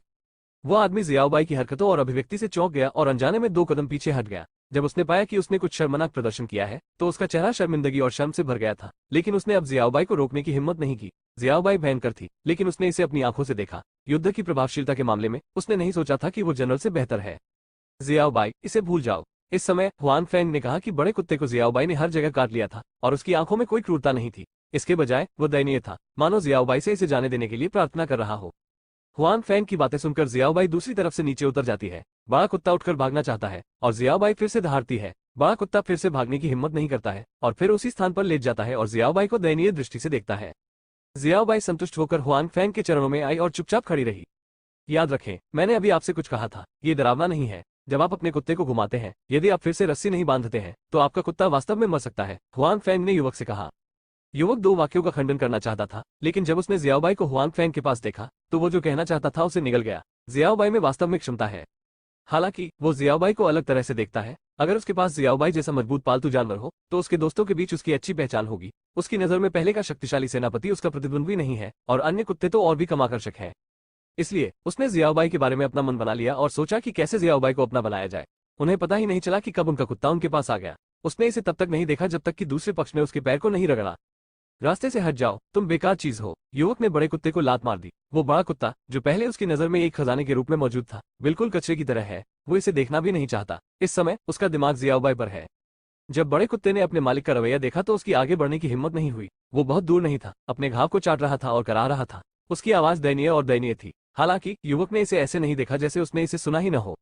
छोटी बहन, तुम्हारा घर कहाँ है? मैं तुम्हें वापस ले जाऊंगा। दूसरी तरफ हुआन फैंग छोटी लड़की के साथ कोने से निकल गया। इस समय छोटी लड़की ने जियाओबाई को अपनी बाहों में पकड़ रखा है। वो पहले बड़े कुत्ते से डरती थी, लेकिन उसे जियाओबाई के लिए जरा भी डर नहीं था, जो बड़े कुत्ते से भी अधिक भयंकर थी। उसे ये बहुत पसंद भी आया। जैसे ही वो चली गई, उसने हुआन फैंग से पूछा कि क्या वो जियाओबाई को पकड़ सकती है। शायद जियाओबाई की प्यारी उपस्थिति ने छोटी लड़की को उसके उग्र पक्ष को भुला दिया। बेशक हुआन फैंग की कोई राय नहीं है। वो जियाओबाई को आज्ञाकारी होने के लिए भी कहता है। हालांकि हुआन फैंग स्पष्ट रूप से बहुत अधिक चिंतित है। जियाओबाई छोटी लड़की की बाहों में सहज है और सीधे कराहती है। छोटी बच्ची के स्पर्श से उसकी आरामदायक आंखें बंद हो जाती हैं। वो आज्ञाकारी कैसे नहीं हो सकती? हालांकि हुआन फैंग भी सामान्य समय में जियाओबाई को बहुत पसंद करते हैं। उनके लिए उसे अपनी बाहों में पकड़ना और एक छोटी लड़की की तरह उसके बालों में कंघी करना अभूतपूर्व है। जियाओबाई को शायद ही कभी इस तरह के उपचार का आनंद मिलता है, इसलिए उसके लिए कोई अन्य खतरनाक कार्य करना असंभव है। मेरा घर यहाँ नहीं है, छोटी लड़की ने तीखी आवाज में कहा। फिर हुआन फैंग की ओर देखा और कहा, चाचा, क्या इस प्यारे पिल्ले का कोई नाम है? चाचा, हुआन फैंग के चेहरे पर अभिव्यक्ति अचानक स्तब्ध हो गई। ये पहली बार है जब उन्हें अंकल कहा गया। क्या वो इतना बुरा है? मुझे अभी तक प्यार नहीं हुआ है, मैं विवाहित हूँ। हालांकि एक मासूम और प्यारी छोटी लड़की के लिए हुआन फैंग स्पष्ट रूप से क्रोधित नहीं हो सकते, इसलिए उन्होंने मुस्कुराते हुए कहा, इसे जियाओबाई कहा जाता है। ओह जियाओबाई, मैं तुम्हें बाद में कुछ स्वादिष्ट खिलाऊंगा। छोटी लड़की ने अपना सिर नीचे किया और जियाओबाई से धीरे से कहा। जियाओबाई ने अपनी बाहों को 2 बार रगड़ा और अपने हाथ जोड़ दिए। एक जानवर के रूप में उसकी कोई गरिमा नहीं थी, जिससे छोटी लड़की हंस पड़ी। हुआन फैंग को सिरदर्द है। मुझे नहीं पता कि छोटी लड़की किसके साथ बाहर आई थी। उसके परिवार के बड़े लोग इतने लापरवाह कैसे हो सकते हैं? छोटी बहन, तुम्हारे माता पिता के बारे में क्या? हुआन फैंग केवल धैर्यपूर्वक पूछ सकते हैं। मेरे पिता नहीं है, छोटी लड़की ने कहा। बस इस बारे में बात करते हुए पूरा चेहरा उदास हो गया, लेकिन फिर वो मुस्कुराई और हुआन फैंग से कहा, मैं अपनी माँ के साथ आई थी, वो बस वही थी। उसने कहा कि छोटी लड़की ने भी एक दिशा की ओर इशारा किया। हुआन फैंग बहुत खुश थे। उसके परिवार से समाचार मिलना अच्छा है। हालांकि वो छोटी लड़की के ये कहने को लेकर उत्सुक थी कि उसके पिता नहीं है। हुआन फैंग तुरंत उसे उस स्थान पर ले गया जो उसने बताया था। तभी हुआन फैंग छोटी लड़की को वहां ले गया, लेकिन वहां उसकी मां नहीं थी। हुआन फैंग ने अनुमान लगाया कि शायद उसकी मां को पता चला कि वो वहां नहीं है और उसे ढूंढने गई। तो हुआन फैंग यही इंतजार करके देखने वाला था। हो सकता है कि दूसरे पक्ष द्वारा उसे न ढूंढे जाने के बाद वो यहाँ वापस चला जाए। यह एक वर्ग है, वो स्थान अधिक दूर नहीं है जहाँ बड़ी माताएं और बड़े पुरुष नृत्य करते हैं। हुआन फैंग को एक बेंच मिलती है और वो उस पर छोटी लड़की के साथ बैठ जाती है और अपनी मां के आने का इंतजार करती है। छोटी लड़की बहुत होशियार है और उसे कोई शोर नहीं होता, लेकिन वो चिल्लाने से नहीं डरती। वो वहां जियाओबाई को चिढ़ा रही है। हुआन फैंग ने मन ही मन सोचा, सौभाग्य से दूसरा पक्ष उससे मिला। यदि वो किसी मानव तस्कर से मिलती तो उसे एक छोटा पालतू जानवर धोखा देकर ले जा सकता था। GZBPCO, एक सब फिक्शन नेटवर्क, तेज अपडेट और कमती विज्ञापनों के साथ। बेहतर नॉवल पढ़ने के लिए आप हमारे YouTube चैनल और ऑडियो एक्सप्लेन टेलीग्राम चैनल से जुड़ सकते हैं। 283 रात का खाना खाना। छोटी बहन, तुम्हारा नाम क्या है? इतना उबकर हुआन फेंग और छोटी लड़की बातें करने लगे। मेरा नाम जू मेंगजू है, मैं 4 साल का हूँ और किंडरगार्टन में हूँ। छोटी लड़की ने न केवल हुआन फेंग को अपना नाम बताया, बल्कि अन्य जानकारी भी बताई। जाहिर है, वो हुआन फेंग से बहुत प्यार करती थी और उसके साथ बातचीत करने में बहुत रुचि रखती थी। अच्छा, हुआन फेंग ने उसके सिर को छुआ और कहा, लेकिन इतना प्यारा सा स्वप्न बांस अकेले कैसे बाहर निकल सकता है? हुआन फेंग ने जो कहा उससे छोटी लड़की शर्मिंदा थी। उसने अपना सिर नीचे कर लिया। मुझे पता है कि यह गलत है, मेंगजू अपनी माँ के बारे में सोचती है। प्रिय, ये ठीक है, मेरा भाई तुम्हारी माँ को ढूंढने में तुम्हारी मदद करेगा। हुआन फेंग आराम। हालांकि छोटी लड़की ने अपने चाचा को बुलाया, लेकिन हुआन फेंग इस बात पर जोर दे रहे हैं कि वो इतने बुरे नहीं हैं। जब हुआन फेंग ने सोचा कि अगर वो जियाओ मंजू की माँ के लिए और 5 मिनट तक इंतजार नहीं कर सका, तो वो उसे ढूंढने के लिए अन्य स्थानों पर ले जाएगा, और दूर से चिंता की चीख सुनी। यह माँ है, यह मम्मी मेंगजू को बुला रही है। मम्मी, मम्मी, मैं यहाँ हूँ। जब छोटी लड़की ने रोने की आवाज सुनी, तो वो तुरंत आश्चर्य से उठ खड़ी हुई और बोली। फिर ज्यादा देर नहीं हुई जब हुआन फेंग ने एक आकृति को तेजी से दौड़ते हुए देखा। यहाँ तक कि क्योंकि दूसरे पक्ष में ऊंची एड़ी के जूते पहने हुए थे, वो दौड़ने की प्रक्रिया में लगभग गिर गया। हालांकि दूसरे पक्ष को इसकी कोई परवाह नहीं थी और वह भागता रहा। मेंगजू, मेरी प्यारी बेटी, तुम कहाँ थी? क्या तुम्हें पता है कि मेरी माँ मौत के बारे में चिंतित होगी और उससे वादा करती होगी कि वो इधर उधर नहीं भागेगी और उसका साथ नहीं छोड़ेगी? तुम्हें पता है? आकृति के दौड़ने के बाद उसने जू मेंगजू को गले लगाया और कुछ रोती हुई आवाज में कहा, माँ, मुझे पता है, मैं फिर कभी इधर उधर नहीं भागूंगा। छोटी लड़की ने अपनी माँ की पीठ थपथपाई, उसे सांत्वना दी और उसे आश्वासन दिया। छोटी लड़की की माँ सचमुच डरी हुई हो सकती है। वो आधे दिन से छोटी बच्ची को पकड़ कर रखती है, जिससे वो ढीली हो जाती है। तब छोटी लड़की ने हुआन फेंग की ओर इशारा किया और कहा, माँ, एक बड़ा कुत्ता मेंगजू को काटना चाहता था। ये बड़ा भाई और उसकी छोटी भाई थी जिसने मेंगजू को बचाया। हुआन फेंग के आग्रह पर छोटी लड़की ने अंततः अपना नाम बदलकर उसके भाई के पास रख लिया, जिससे हुआन फेंग खुश हो गया। अंकल, आप जानते हैं, महिला ने पहले अपनी बेटी का गलत नाम ठीक किया, फिर हुआन फेंग की ओर देखा और कहा, मेरी बेटी को बचाने के लिए धन्यवाद। हालांकि उसने यह नहीं देखा कि हुआन फेंग ने अपनी बेटी को कैसे बचाया। उसकी बेटी के शब्दों के अनुसार और दूसरी पार्टी उसकी बेटी के साथ उसका इंतजार कर रही थी। वो हुआन फेंग की बहुत आभारी थी। हुआन फेंग थोड़ा अवाक है, क्या वो सचमुच इतना बुरा है? हालांकि अगर छोटी लड़की वास्तव में अपने भाई को बुलाती है, तो वो उसके सामने की खूबसूरत युवा महिला से एक पीढ़ी कम होगी। इसके बारे में सोचना गलत लगता है। इस समय हुआन फेंग को आखिरकार पता चला कि छोटी लड़की जू मेंगजू इतनी प्यारी और सुंदर क्यों है, क्योंकि उसे अपनी माँ के उत्कृष्ट जीन पूरी तरह से विरासत में मिले हैं। जिस व्यक्ति जू मेंगजू ने अपने सामने अपनी माँ को बुलाया, वो बहुत युवा लग रहा था, अधिकतम 20 और 20 के आसपास। उसके कंधों पर बाल लहरा रहे थे। उसका सुंदर चेहरा नर्म रोशनी से चमक रहा था। सफेद और दूध जैसी कोमल त्वचा, क्रिस्टल जैसी चमक, सीधे और पतले पैर हुआन फेंग की आंखों को आकर्षित करते थे। आपका स्वागत है, मैं अभी उधर से गुजरा, चूंकि आप वापस आ गए हैं, मैं पहले जाऊंगा, हुआन फेंग ने कहा, और फिर छोटी लड़की के पास बैठकर कहा, आज्ञाकारिता के बाद, तुम्हें पता है, इधर उधर मत भागो। हालांकि यह महिला बहुत सुंदर है, हुआन फेंग के पास स्पष्ट रूप से कोई अतिरिक्त विचार नहीं है। उसकी सराहना करने के लिए वो उसे देखे बिना नहीं रह पा रहा है। अंकल, मैं समझ गया। अपनी माँ के सुधार के तहत उसने फिर से हुआन फेंग अंकल को बुलाया। लेकिन अंकल, मैं अभी भी कुछ समय के लिए जियाओबाई के साथ खेलना चाहती हूँ। उसके बाद छोटी लड़की ने अपनी माँ की ओर दयनीय दृष्टि से देखा। उसकी माँ ने उसके सिर को छुआ और फिर हुआन फेंग से कहा, मेंगजू को ये बहुत पसंद है, मैं तुम्हें रात के खाने के लिए आमंत्रित करूंगी, बहुत बहुत धन्यवाद। अपनी माँ की बातें सुनकर छोटी लड़की की आंखें तुरंत सिकुड़ गईं और फिर उसने हुआन फेंग की ओर देखा। इसके बारे में सोचने के बाद हुआन फेंग बिना किसी समस्या के अपने दम पर वापस जाने के लिए सहमत हो गया। आखिरकार इतने प्यारे बच्चे को इतनी दयनीय दृष्टि से देखकर हुआन फेंग ने मना करने में संकोच नहीं किया। 2 बड़े और एक छोटा, 3 लोगों का एक समूह समुदाय से बाहर गया और समुदाय के प्रवेश द्वार पर आराम से कुछ खाने के लिए एक छोटा रेस्तरां पाया। इन तीनों के आगमन ने खूब ध्यान खींचा। बेशक हुआन फेंग ने इस संबंध में कोई योगदान नहीं दिया, ये सब पास की खूबसूरत माँ और बेटी का योगदान था, और हुआन फेंग की भूमिका नफरत और ईर्ष्या की आंखों को आकर्षित करने की थी। तीनों लोग खाना खाते हुए बातें कर रहे थे। जियाओ मेंगजू ने ज्यादा नहीं खाया, मुख्य रूप से जियाओबाई का मनोरंजन करने और उसे खिलाने के लिए। हालांकि उसे याद आया कि उसने जियाओबाई से वादा किया था कि वो उसे स्वादिष्ट भोजन देगी। चैटिंग के माध्यम से हुआन फेंग भी इस युवा माँ का नाम है। जू लिंग्यू, एक बहुत अच्छा नाम। जू मेंगजू, एक प्यारी सी लड़की जो जाहिर तौर पर अपनी माँ के उपनाम का अनुसरण करती है। और हुआन फेंग को यह भी पता है कि उनकी माँ और बेटी क्यों अलग हो गए थे। जू लिंग्यू यहाँ नहीं रहती थी, उसके पास यहाँ एक स्वीट था और उसने इसे किराए पर दे रखा था। वो किराया लेने आई थी केवल इसलिए कि उसने उस छोटे से चौराहे पर एक दूसरे को देखा और एक दूसरे से कुछ और शब्द कहे। छोटी लड़की यहाँ के वातावरण के बारे में जानने को उत्सुक थी और जब उसकी माँ ने ध्यान नहीं दिया तो वो अकेली भाग गई। मेरी मुलाकात बड़े कुत्ते से हुई। हुआन फेंग ने यह नहीं सोचा था कि उसके सामने खूबसूरत युवा महिला अभी भी एक छात्रा थी। यहाँ दर्जनों या लाखों घर हैं। यदि क्षेत्र बड़ा है तो उनमें से लाखों असंभव नहीं है। आज के लिए बहुत बहुत धन्यवाद। हुआन फेंग ने जो कहा उसे सुनकर जू लिंग्यू कुछ देर के लिए डर गई। अगर हुआन फेंग थोड़ी देर के लिए गया तो यह वास्तव में परेशानी भरा होगा।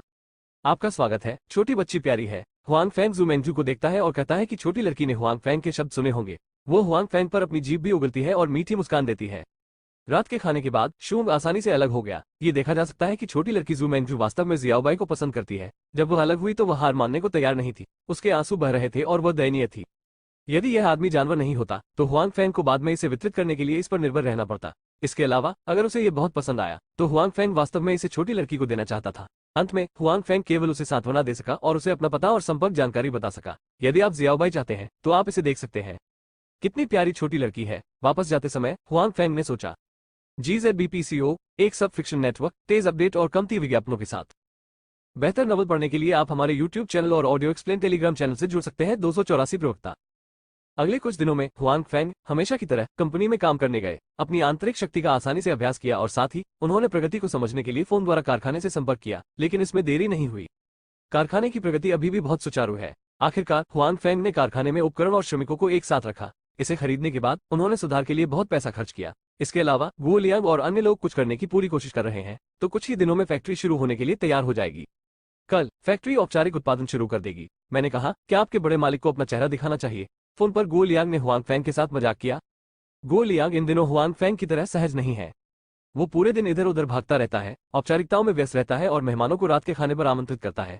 सौभाग्य से उसकी संभालने की क्षमता अभी भी बहुत अच्छी है, इसलिए कुछ ही दिनों में वो तमाम तरह की औपचारिकताओं से गुजर चुके हैं। बेशक पैसा भी कम खर्च नहीं हुआ है, हालांकि वो सभी औपचारिकताओं को इतनी जल्दी पूरा कर सकता है। इससे कोई फर्क नहीं पड़ता कि हुआंग फैंग या गुओ लियांग अभी भी बहुत संतुष्ट है, भले ही उन्होंने कुछ पैसे खर्च किए हों। हालांकि वो इन दिनों थका हुआ है और यहाँ तक कि उसे दूसरों के साथ खाना भी पड़ता है और उनके साथ मुस्कुराना पड़ता है। गुओ लियांग बहुत खुश है। आखिरकार वो अपना खुद का व्यवसाय है। हालांकि वो नहीं जानता कि हुआंग फैंग के मुंह में इस बहुत अच्छे उपकरण का क्या प्रभाव है और क्या कोई बाजार है। वो भी अब शक्ति से भरपूर है। बेशक मैं कल जाऊंगा, हुआंग फैंग ने कुछ शर्मिंदगी के साथ कहा।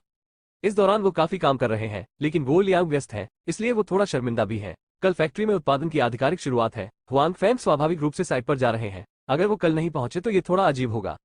गुओ लियांग का फोन रखने के बाद हुआंग फैंग ने तियानजियाओ समूह के बारे में फिर से सोचा। उस दिन दोपहर में कैंटीन में मिलने के बाद सु यूमो और जीमिंग जियाओ ने स्पष्ट रूप से हुआंग फैंग के साथ चीजों पर चर्चा करने की संख्या बढ़ा दी थी। ऐसा लगता है कि हुआंग फैंग अब एक साधारण सुरक्षा प्रबंधक नहीं है, बल्कि कारखाने का निर्णय लेने वाला वरिष्ठ है, जो हुआंग फैंग को थोड़ा भ्रमित करता है। हालांकि उन्होंने यह नहीं पूछा कि आखिर भविष्य में उनका अपना करियर क्या होगा। अब तियानजियाओ समूह में भाग लेना उनके लिए अच्छा है। इससे इस क्षेत्र में उसका अनुभव बढ़ सकता है और यह उसके लिए भविष्य में अकेले रहने के लिए भी अच्छा है। उस दिन ये पुष्टि करने के बाद कि टोंग कियानजुन पर्दे के पीछे था, जी मिंगजियाओ का दूसरे पक्ष के साथ सक्रिय संपर्क था। हालांकि दूसरे पक्ष ने स्पष्ट रूप से इस घटना को स्वीकार नहीं किया, भले ही यह एक खुला रहस्य था। टोंग कियानजुन अभी भी भ्रमित होने का नाटक कर रहा था। यदि वो भ्रमित होने का नाटक करता है तो जी मिंगजियाओ दूसरे पक्ष के साथ गहन चर्चा नहीं कर सकता है, इसलिए इस मामले को केवल स्वयं ही हल किया जा सकता है। टोंग कियानजुन का रवैया स्पष्ट है। वो तियानजियाओ समूह के साथ शांतिपूर्वक बातचीत नहीं करना चाहता। वो पूरे दिन तियानजियाओ समूह के साथ बातचीत करना चाहता है। हालांकि बहुत से लोग नहीं जानते कि इसका कारण क्या है, क्योंकि दूसरा पक्ष पहले ही एक कदम उठा चुका है, इसलिए उन्हें आगे बढ़ना ही होगा। क्या हम स्वयं कुछ स्टोर खोल सकते हैं, यानी डायरेक्ट स्टोर? सु यूमो के कार्यालय में हुआंग फैंग ने अस्थायी रूप से कहा। इस समय इस कार्यालय में आखिरकार सु यूमो और जी मिंगजियाओ साथ ही कुछ अन्य अधिकारी सभी चर्चा कर रहे हैं कि उनके सामने मामले से कैसे निपटा जाए। यह एक रास्ता है और हमारे पास अभी कुछ अतिरिक्त पैसे हैं। अगर हम अच्छा कर सकते हैं तो ये संकट हमारे लिए एक अवसर भी हो सकता है। सु यूमो ने सबसे पहले हुआंग फैंग की राय की पुष्टि की। उनके अधिकांश उत्पाद शॉपिंग मॉल की दुकान में रखे गए थे, लेकिन उन्होंने सीधे स्टोर नहीं खोला। इसके अलावा उन्हें विभिन्न ब्यूटी सैलून और अन्य स्थानों पर बेच दिया गया। ये कहा जा सकता है कि वे अपने स्वयं के प्रत्यक्ष स्टोर से संबंधित नहीं थे। बेशक सीधे स्टोर खोलना बुरा नहीं है, लेकिन इसमें जोखिम भी है। पहला, निवेश पहले से बड़ा है। आखिर अपना खुद का स्टोर बनाने के लिए तमाम तरह के खर्च तो बढ़ ही जाएंगे। दूसरा, उनके पास इस क्षेत्र का अनुभव नहीं है। आखिरकार वे हाल के वर्षों में विकसित हुए हैं। यदि उनके ब्रांड को जनता द्वारा पहचाना नहीं जा सका तो पैसे खोने की बहुत संभावना है, और यही लोगों की झिझक का कारण भी है। एक बार जब वे सीधे स्टोर खोलने में असफल हो जाते हैं तो यह उनके व्यवसाय के लिए एक बड़ा झटका होगा। निस्संदेह यदि वे सफल होते हैं तो यह उनकी कंपनी के विकास के लिए एक बड़ा अवसर होगा और कंपनी के और आगे बढ़ने की संभावना है। इतना ही, जी मेंगजियाओ ने कहा कि सकारात्मक विस्तार के संदर्भ में उनके और सु यूमो के पास इस संबंध में पहल की कमी नहीं है। उनमें से कोई भी ऐसा व्यक्ति नहीं है जो केवल सफलता को बरकरार रख सके। अब कंपनी हाई स्पीड डेवलपमेंट के दौर में है, जिससे उन्हें स्टोर खोलने में मदद मिलेगी। जब आप उस राय को देखते हैं जिससे दोनों बॉस सहमत हैं, तो दूसरों को कोई आपत्ति नहीं होती है। हालांकि हुआंग फैंग के लिए वे पहले की तुलना में अधिक चौकस हैं। पूरी कंपनी के विकास से जुड़ी ऐसी बैठक में हुआंग फैंग भी शामिल हो सकते हैं। साथ ही बॉस ने उनकी राय भी सुनी। जाहिर है दोनों आकाओं के दिलों में उनका वजन कम नहीं है। बिक्री के मामले में जब वे किंगई प्रांत के लोगों से शर्मिंदा हुए तो उन्होंने पहले अन्य प्रांतों से कच्चा माल खरीदने का फैसला किया, भले ही लागत बढ़ गई हो, और जी मेंगजियाओ और सु यूमो ने ऐसा करने पर जोर दिया। जब तक वे इस कठिनाई से पार पा सकते हैं और अधिक विकास कर सकते हैं, कच्चे माल के आपूर्तिकर्ता सहयोग मांगने आएंगे। हुआंग फैंग के लिए निश्चित रूप से वो नहीं चाहता कि तियानजियाओ समूह के साथ कोई दुर्घटना हो। वो सु यूमो के बारे में बात नहीं करता। कंपनी के प्रति उनके मन में भी अच्छी भावना है। स्वाभाविक रूप से उसे ये भी उम्मीद है कि वो कठिनाई से पार पा सकती है। वैसे मैनेजर हुआंग, हम ली बिंग्यू को अपनी कंपनी का प्रवक्ता बनने के लिए आमंत्रित करने जा रहे हैं। वो कुछ दिनों में हमारी कंपनी का दौरा करेगी और विज्ञापनों की तस्वीरें लेंगी। तब आपका सुरक्षा विभाग उनकी सुरक्षा के लिए जिम्मेदार होगा। बैठक के अंत में सु यूमो ने अचानक हुआंग फैंग से कहा, ली बिंग्यू, हुआंग फैंग भी एक लिंग है। फिर उन्होंने सोचा कि कंपनी इस बार वास्तव में खूनी है। बेशक ली बिंग्यू हुआंग फैंग का नाम सुना गया है। वो बहुत बुरी नहीं है और लंबे समय से साधु नहीं है। हालांकि वो पूरे देश में लोकप्रिय रही है। न केवल उनकी उपस्थिति अद्वितीय है, बल्कि गायन और अभिनय में भी उनकी प्रतिभा बहुत अधिक है। हालांकि बहुत सारे रिकॉर्ड और टीवी फिल्में रिलीज नहीं हुई हैं, लेकिन हर एक को एक बुटीक बिक्री और बॉक्स ऑफिस की गारंटी माना जा सकता है और उनके प्रशंसक आधार में कई आयु वर्ग भी शामिल है। ये कहा जा सकता है कि ली बिंग्यू अब पूरे मनोरंजन जगत में सबसे आकर्षक महिला सितारों में से एक है। वो न केवल एक लघु प्रवाह तारा है, बल्कि एक उच्च कोटि की मूर्ति भी है। अगर वो ऐसे किसी व्यक्ति को प्रवक्ता बनने के लिए आमंत्रित करना चाहती है तो जाहिर है कि वो इससे कम भुगतान नहीं करेगी। GZBPCO, एक सब फिक्शन नेटवर्क, तेज अपडेट और कमती विज्ञापनों के साथ। बेहतर नॉवल पढ़ने के लिए आप हमारे YouTube चैनल और ऑडियो एक्सप्लेन टेलीग्राम चैनल से जुड़ सकते हैं। 285 क्यू निंगशून को छुट्टी दे दी जाएगी। हालांकि ली बिंग्यून के बाहर आने के बाद से शूट करने के लिए बहुत सारे विज्ञापन नहीं है, इसलिए नहीं कि वो उन्हें प्राप्त नहीं कर सकती। इसके विपरीत ऐसे कई उद्यम हैं जो उन्हें प्रवक्ता के रूप में ढूंढना चाहते हैं। हालांकि वो शायद ही कभी उन्हें प्राप्त करती है, जब तक कि यह उसके अपने दृष्टिकोण से निर्धारित नहीं होता है। उनका दिल उन प्रशंसकों के लिए है जो उन्हें पसंद करते हैं, उन चीजों के लिए जिनकी प्रभावशीलता के बारे में पता नहीं है या जानबूझकर बड़ा चढ़ाकर बताया गया है। वो विज्ञापन नहीं करेगी या विज्ञापन शूट नहीं करेगी। इसलिए जब भी वो किसी उत्पाद का समर्थन या विज्ञापन शूट करना चाहेगी तो पहले उसे समझ लेगी, कोई हानि नहीं है, और फिर वो इसे ले लेगी। हालांकि इससे उसका कार्यभार बढ़ जाता है और विज्ञापनों की संख्या कम हो जाती है। जिन उत्पादों का वो प्रचार करती है वे कई प्रशंसकों या ग्राहकों को अधिक राहत महसूस कराते हैं। जब तक वो विज्ञापनों का समर्थन या शूटिंग करती है, बिक्री की मात्रा बहुत अच्छी रही है। इसलिए भले ही उसकी आवश्यकताएं सख्त हो और कीमत अधिक हो, वो चाहती है कि उसके प्रवक्ता की तलाश में अभी भी लोगों की एक अंतहीन धारा है। इसलिए जब हुआंग फैंग को पता चला कि सु यूमो ली बिंग्यू को एक प्रवक्ता के रूप में कार्य करने के लिए कहने जा रहा है और एक विज्ञापन भी बनाना चाहता है, तो उसने सोचा कि कंपनी एक ब्लड बैंक थी और वो ये भी समझ गया कि ली बिंग्यू कंपनी का दौरा क्यों करेगा। वास्तव में जब ली बिंग्यून किसी उत्पाद का समर्थन या विज्ञापन करना चाहती थी, हालांकि उसे उत्पाद की प्रभावकारिता भी पता होती थी, वो शायद ही कभी अन्य लोगों की कंपनियों में जाती थी। आखिरकार वो कोई नेता नहीं थी और उन्हें बहुत कुछ करना था। उनके यहाँ आने का कारण यह है कि सु यूमो और जी मिंगजियाओ ने उन्हें आमंत्रित किया था। सु यूमो और जी मिंगजियाओ स्वाभाविक रूप से अपनी कंपनी की लोकप्रियता स्थापित करने के लिए इस अवसर का लाभ उठाना चाहते हैं। दूसरा कारण यह है कि ली बिंग्यू अभी कुछ ही दिनों में कीशिंग आए हैं, इसलिए उनके पास यहाँ आने के लिए कुछ समय है। ठीक है, मैं समझा, हुआंग फैंग ने उत्तर दिया। हालांकि ली बिंग्यून एक स्टार और एक साधारण व्यक्ति है, हुआंग फैंग को नहीं लगता कि उन्हें कोई खतरा होगा, लेकिन उनके प्रशंसक काफी हैं। उस समय हुआंग फैंग का मुख्य काम ली बिंग्यू को उन प्रशंसकों द्वारा परेशान होने से बचाना था, ताकि तत्काल अशांति न हो। आखिरकार कई प्रशंसक अपनी मूर्तियों को तब देखते हैं जब वे वास्तविक ताकत में होते हैं। उस समय वे बहुत उत्साहित थे, इसलिए दुर्घटना होना आसान था। हुआंग फैंग का मुख्य काम यह सुनिश्चित करना था कि इस क्षेत्र में कोई दुर्घटना न हो, लेकिन सु यूमो ने ऐसा सोचा। बहुत पहले ही यह खबर फैल गई थी कि ली बिंग्यू कंपनी में आ रहे हैं और कई कर्मचारी इसके बारे में बात कर रहे हैं, यहाँ तक कि उनमें से कई बहुत उत्साहित भी लग रहे हैं। इस संबंध में हुआंग फैंग और सु यूमो की चिंताएं अनुचित नहीं है, यहाँ तक कि कंपनी के कर्मचारी भी इतने उत्साहित हैं, आम प्रशंसक तो दूर की बात है। प्रबंधक, मैंने सुना है कि ली बिंग्यून हमारी कंपनी में आ रहे हैं। हुआंग फैंग को आश्चर्य हुआ, यहाँ तक कि भाई वांग भी खबर की पुष्टि करने के लिए उनके कार्यालय आए। हाँ, आप भी उसके प्रशंसक हैं, हुआंग फैंग ने उत्सुकता से कहा कि हालांकि भाई वांग इस उम्र में ली बिंग्यू के पिता नहीं बन सकते, लेकिन उनमें ज्यादा अंतर नहीं है। क्या वो सितारों गुलाबी ली बिंग्यून का भी पीछा करता है? यह मेरी बेटी है, वो ली बिंग्यू की प्रशंसक है। वो पागल है, अगर मैं ली बिंग्यू के हस्ताक्षर प्राप्त कर सकूं तो वो बहुत खुश होगी। भाई वांग शर्मिंदा हुए और बोले, बेशक, मुझे वो बहुत पसंद है।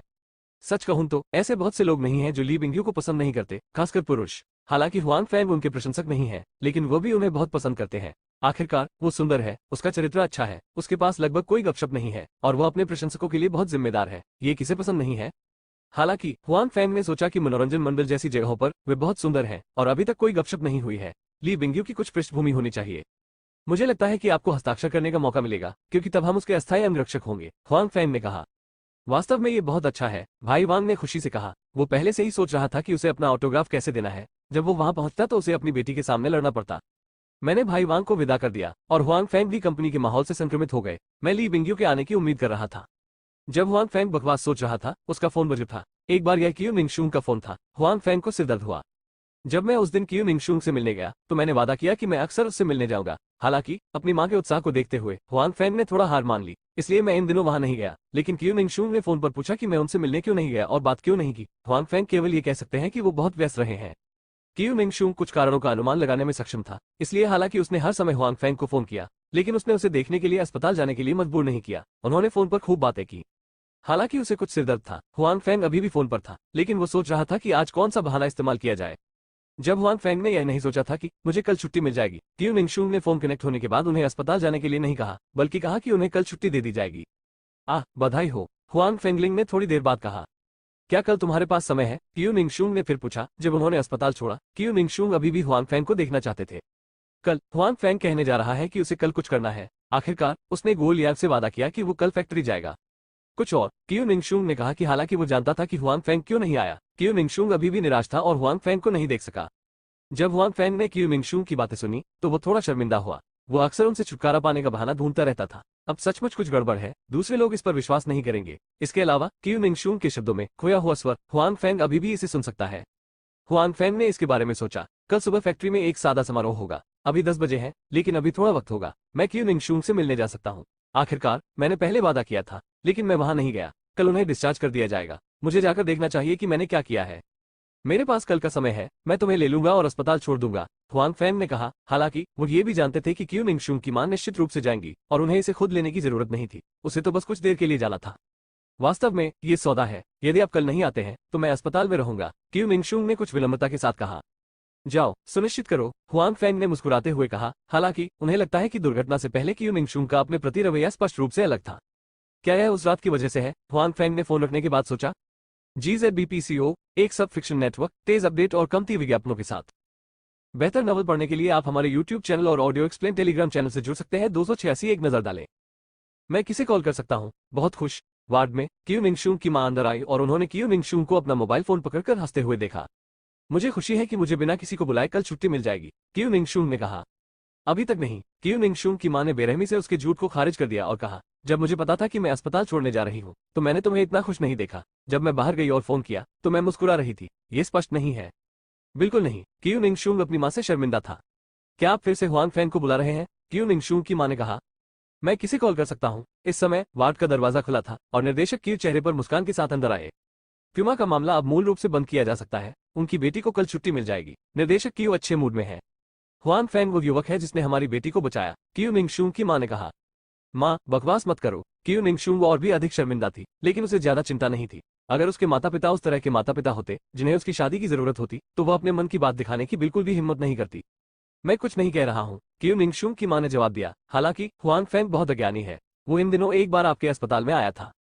वो व्यस्त है। क्यू निंगशुंग हुआंग फेंग को समझाने के अलावा कुछ नहीं कर सकता। क्यू निंगशुंग के माता पिता ने आंखों में मुस्कान के साथ एक दूसरे की ओर देखा। फिर क्यू निंगशुंग की मां ने कहा, बूढ़े क्यू, आप पिछली बार अनुपस्थित थे और उस युवक को नहीं देखा था। मुझे लगता है कि वो ठीक है। जब उसकी बेटी कल अस्पताल से चली जाएगी तो हमें उसे रात के खाने पर आमंत्रित करना चाहिए। आपको अच्छी तरह से देखना चाहिए। मैं अच्छे से देखना चाहता हूँ कि कौन मेरी अनमोल बेटी का दिल चुराने की क्षमता रखता है। क्यू निंगशुंग के पिता ने मुस्कुराते हुए कहा कि उनका जन्म एक गरीब परिवार में हुआ था, इसलिए उनकी नजर में उन्हें सही परिवार का कोई अंदाजा नहीं था। इसके अलावा फिलहाल उनकी उम्र भी नहीं है। जब तक उसके पास अपना स्वयं का अनुरक्षण है तब तक उसकी बेटी के दामाद को अच्छा रास्ता खोजने में मदद करना मुश्किल नहीं है। इसलिए जब तक आपकी बेटी इसे पसंद करती है तब तक उसे अपनी बेटी के भावी पति की पसंद की कोई जन्म आवश्यकता नहीं है। बेशक क्यू निंगशुंग के पिता को भी डर है कि उनकी बेटी को धोखा दिया जाएगा। आखिरकार जब एक महिला प्यार में होती है तो उसे हमेशा थोड़ा चक्कर आता रहेगा। उन्हें डर है कि दूसरा पक्ष उनकी बेटी की पृष्ठभूमि के खिलाफ आ रहा है, जो उनकी बेटी के लिए अच्छी बात नहीं है। पिताजी, आप भी मेरा मजाक उड़ाते हैं। क्यू निंगशुंग का चेहरा लाल है। पिताजी, आपका मजाक नहीं उड़ाते। आप बहुत छोटे नहीं हैं। हालांकि पिताजी इसे सहन नहीं कर सकते, लेकिन ये प्यार में पड़ने का समय है। यदि आप वास्तव में एक दूसरे को पसंद करते हैं तो पिताजी को कोई आपत्ति नहीं है। हालांकि आपकी आंखें होनी चाहिए, उज्जवल रहो और धोखा मत खाओ, निर्देशक क्यू ने कहा। निर्देशक क्यू अपनी बेटी को जानते हैं। जब वो उसकी ओर नहीं देखता तो वो बहुत मजबूत होता है, लेकिन वो दिल के बहुत नर्म है। ऐसे व्यक्ति को धोखा देना आसान होता है, इसलिए उसे मुझे याद दिलाना चाहिए। क्यू निंगशुंग भी अपने पिता का मतलब जानता था। हालांकि उन्होंने ये स्वीकार नहीं किया कि वो हुआंग फेंग को पसंद करते हैं। उन्होंने हुआंग फेंग का बचाव भी किया। हुआंग फेंग को पहले मेरी पहचान नहीं पता थी। उस रात जब तक आप नहीं आए उन्हें पता नहीं चला। मुझे चिंता थी कि वह मुझसे नाराज थे, इसलिए उसने इसे उससे दूर रखा। ठीक है, आपके पास बस एक अच्छा विचार है। निर्देशक क्यू जाहिर तौर पर अपनी बेटी की बातों से संतुष्ट है। इस तरह दूसरा पक्ष स्पष्ट रूप से उसकी पृष्ठभूमि पर निशाना नहीं साध रहा है, यानी वो आ गया है। आपको कल छुट्टी मिल जाएगी। क्या वो कल आएंगे? क्यू की मां से पूछा। कुआं। हालांकि मुझे खेद है, क्यू निंगशुंग ने फिर भी उत्तर दिया। आखिरकार भले ही मैं कुछ न कहूं, कल जब हुआंग फेंग आएंगे तो मेरे माता पिता इसे देखेंगे। मैं कल अच्छे से देखूंगा। निर्देशक क्यू ने कहा कि वो हुआंग फेंग के बारे में भी उत्सुक थे। एक तो यह था कि उसने अपनी बेटी को कैसे आकर्षित किया, और दूसरा कारण था उसकी बेटी की चोट। हालांकि वो कुछ नहीं चाहता था, फिर भी यह वास्तव में उत्सुक था। स्वाभाविक रूप से हुआंग फेंग को नहीं पता था कि क्यू निंगशुंग का परिवार उसके बारे में चर्चा कर रहा था। इस समय फोन रखने के बाद उन्होंने अपनी आंतरिक शक्ति को विकसित करना जारी रखा। कुछ दिन पहले उन्हें लगा कि उनकी आंतरिक शक्ति टूटती नजर आ रही है। उस रात जब उसने क्यू मिंगशूंग को खिलाने के लिए जू गुओ को चबाया, हालांकि अधिकांश रस क्यू मिंगशूंग के मुंह में चला गया, कुछ रस उसके पेट में भी चला गया, इसलिए उसके शरीर में जू गुओ का कुछ रस था। रस वांग फैंग के शरीर में प्रवेश करने के बाद यह उसके शरीर को भी बदल देता है और उसकी कुछ खेती को गति देता है। बेशक ये पूरा जुगुओ खाने जितना अच्छा नहीं है, हालांकि ये केवल इस थोड़े से रस के कारण है कि हुआंग फैंग अंततः अपनी आंतरिक शक्ति साधना की बाधा को तोड़ देता है। हुआंग फैंग की सफलता के बाद ये पाया गया कि शरीर में अधिक एक्यू पॉइंट और छिद्र खुल गए थे, और जब आंतरिक बल पूरे शरीर में घूमता था तो अधिक स्थान भर जाते थे। उसी समय विशेष ऊर्जा मोटी हो जाती थी। यह एक ही समय में हुआंग फैंग की आंतरिक शक्ति और जादू की खेती का लाभ है। चाहे किसी भी प्रकार की सफलता हो, उसके शरीर में विशेष ऊर्जा बढ़ जाएगी और मजबूत हो जाएगी। इसलिए हुआंग फैंग की ताकत अब पहले की तुलना में बहुत मजबूत है। हुआंग फैंग, जो बाहरी मामलों से परेशान नहीं है, काम के बाद तक अपनी खेती पूरी नहीं करते हैं, वो अपने शरीर में बढ़ती हुई ऊर्जा को महसूस करता है। हुआंग फैंग बहुत संतुष्ट है। केवल जब वो पर्याप्त रूप से मजबूत होगा तभी वो जीवित रह सकता है और मार्शल आर्ट और यहाँ तक कि जादू की दुनिया में अधिक लाभ प्राप्त कर सकता है। जब हुआंग फैंग काम से घर आया तो उसे दरवाजे की घंटी सुनने में ज्यादा समय नहीं लगा। गुओ मेंगन बाहर खड़ा था। पिछली बार जब उन्होंने हुआंग फैंग को पकौड़ी का एक डिब्बा भेजा था, तब से गुओ मेंगन ने कभी कभी हुआंग फैंग को स्वयं द्वारा तैयार किया गया अन्य भोजन भेजा है, कभी सूप, कभी अन्य व्यंजन। ये देखा जा सकता है कि उसकी शिल्प कौशल अच्छी है और वो शायद ही हुआंग फैंग को बार बार चीजें भेजेगी। गुओ मेंगन को स्वाभाविक रूप से नहीं पता था कि हुआंग फैंग के पास जियानशु था। उसके लिए खाना बनाना ज्यादा मुश्किल नहीं है। वो यहाँ आना चाहती है। हुआंग फैंग एक बड़ा आदमी जो अकेला रहता है, निश्चित रूप से वो जो खाता है उस पर कम ध्यान देगा। बहुत से लोग करते हैं, यदि वे अपना पेट भर सके तो ठीक है। यहाँ तक कि कई लोग सीधे टेकआउट भी कहते हैं। बाहर ले जाने में न केवल अधिक लागत आती है बल्कि लागत भी अधिक आती है। ये स्वच्छतापूर्ण नहीं है, इसलिए गुओ मेंगन अक्सर हुआंग फैंग के लिए कुछ भोजन लाते हैं। यहाँ तक कि हुआंग फैंग के स्वाद का ख्याल रखने के लिए उसने हाल ही में बहुत सारे पैसे खर्च किए और सब्जियां खरीदने के बारे में सोचा। 26,412, 25,991, 26,469, 33,258, 29,916, 23,376, 23,567, 35,828, 32,593, 32, 119, 119, 119, 46, 71, 122, 98, 112, 105, 46, 99, 111, 109, 32, 26,356, 26,032, 51, 26,356, 24,555, 50। बेहतर नॉवल पढ़ने के लिए आप हमारे YouTube चैनल और ऑडियो एक्सप्लेन टेलीग्राम चैनल से जुड़ सकते हैं। 287 मित्र, तुमने अभी तक खाना नहीं खाया, अंदर आओ और साथ में खाना खाओ।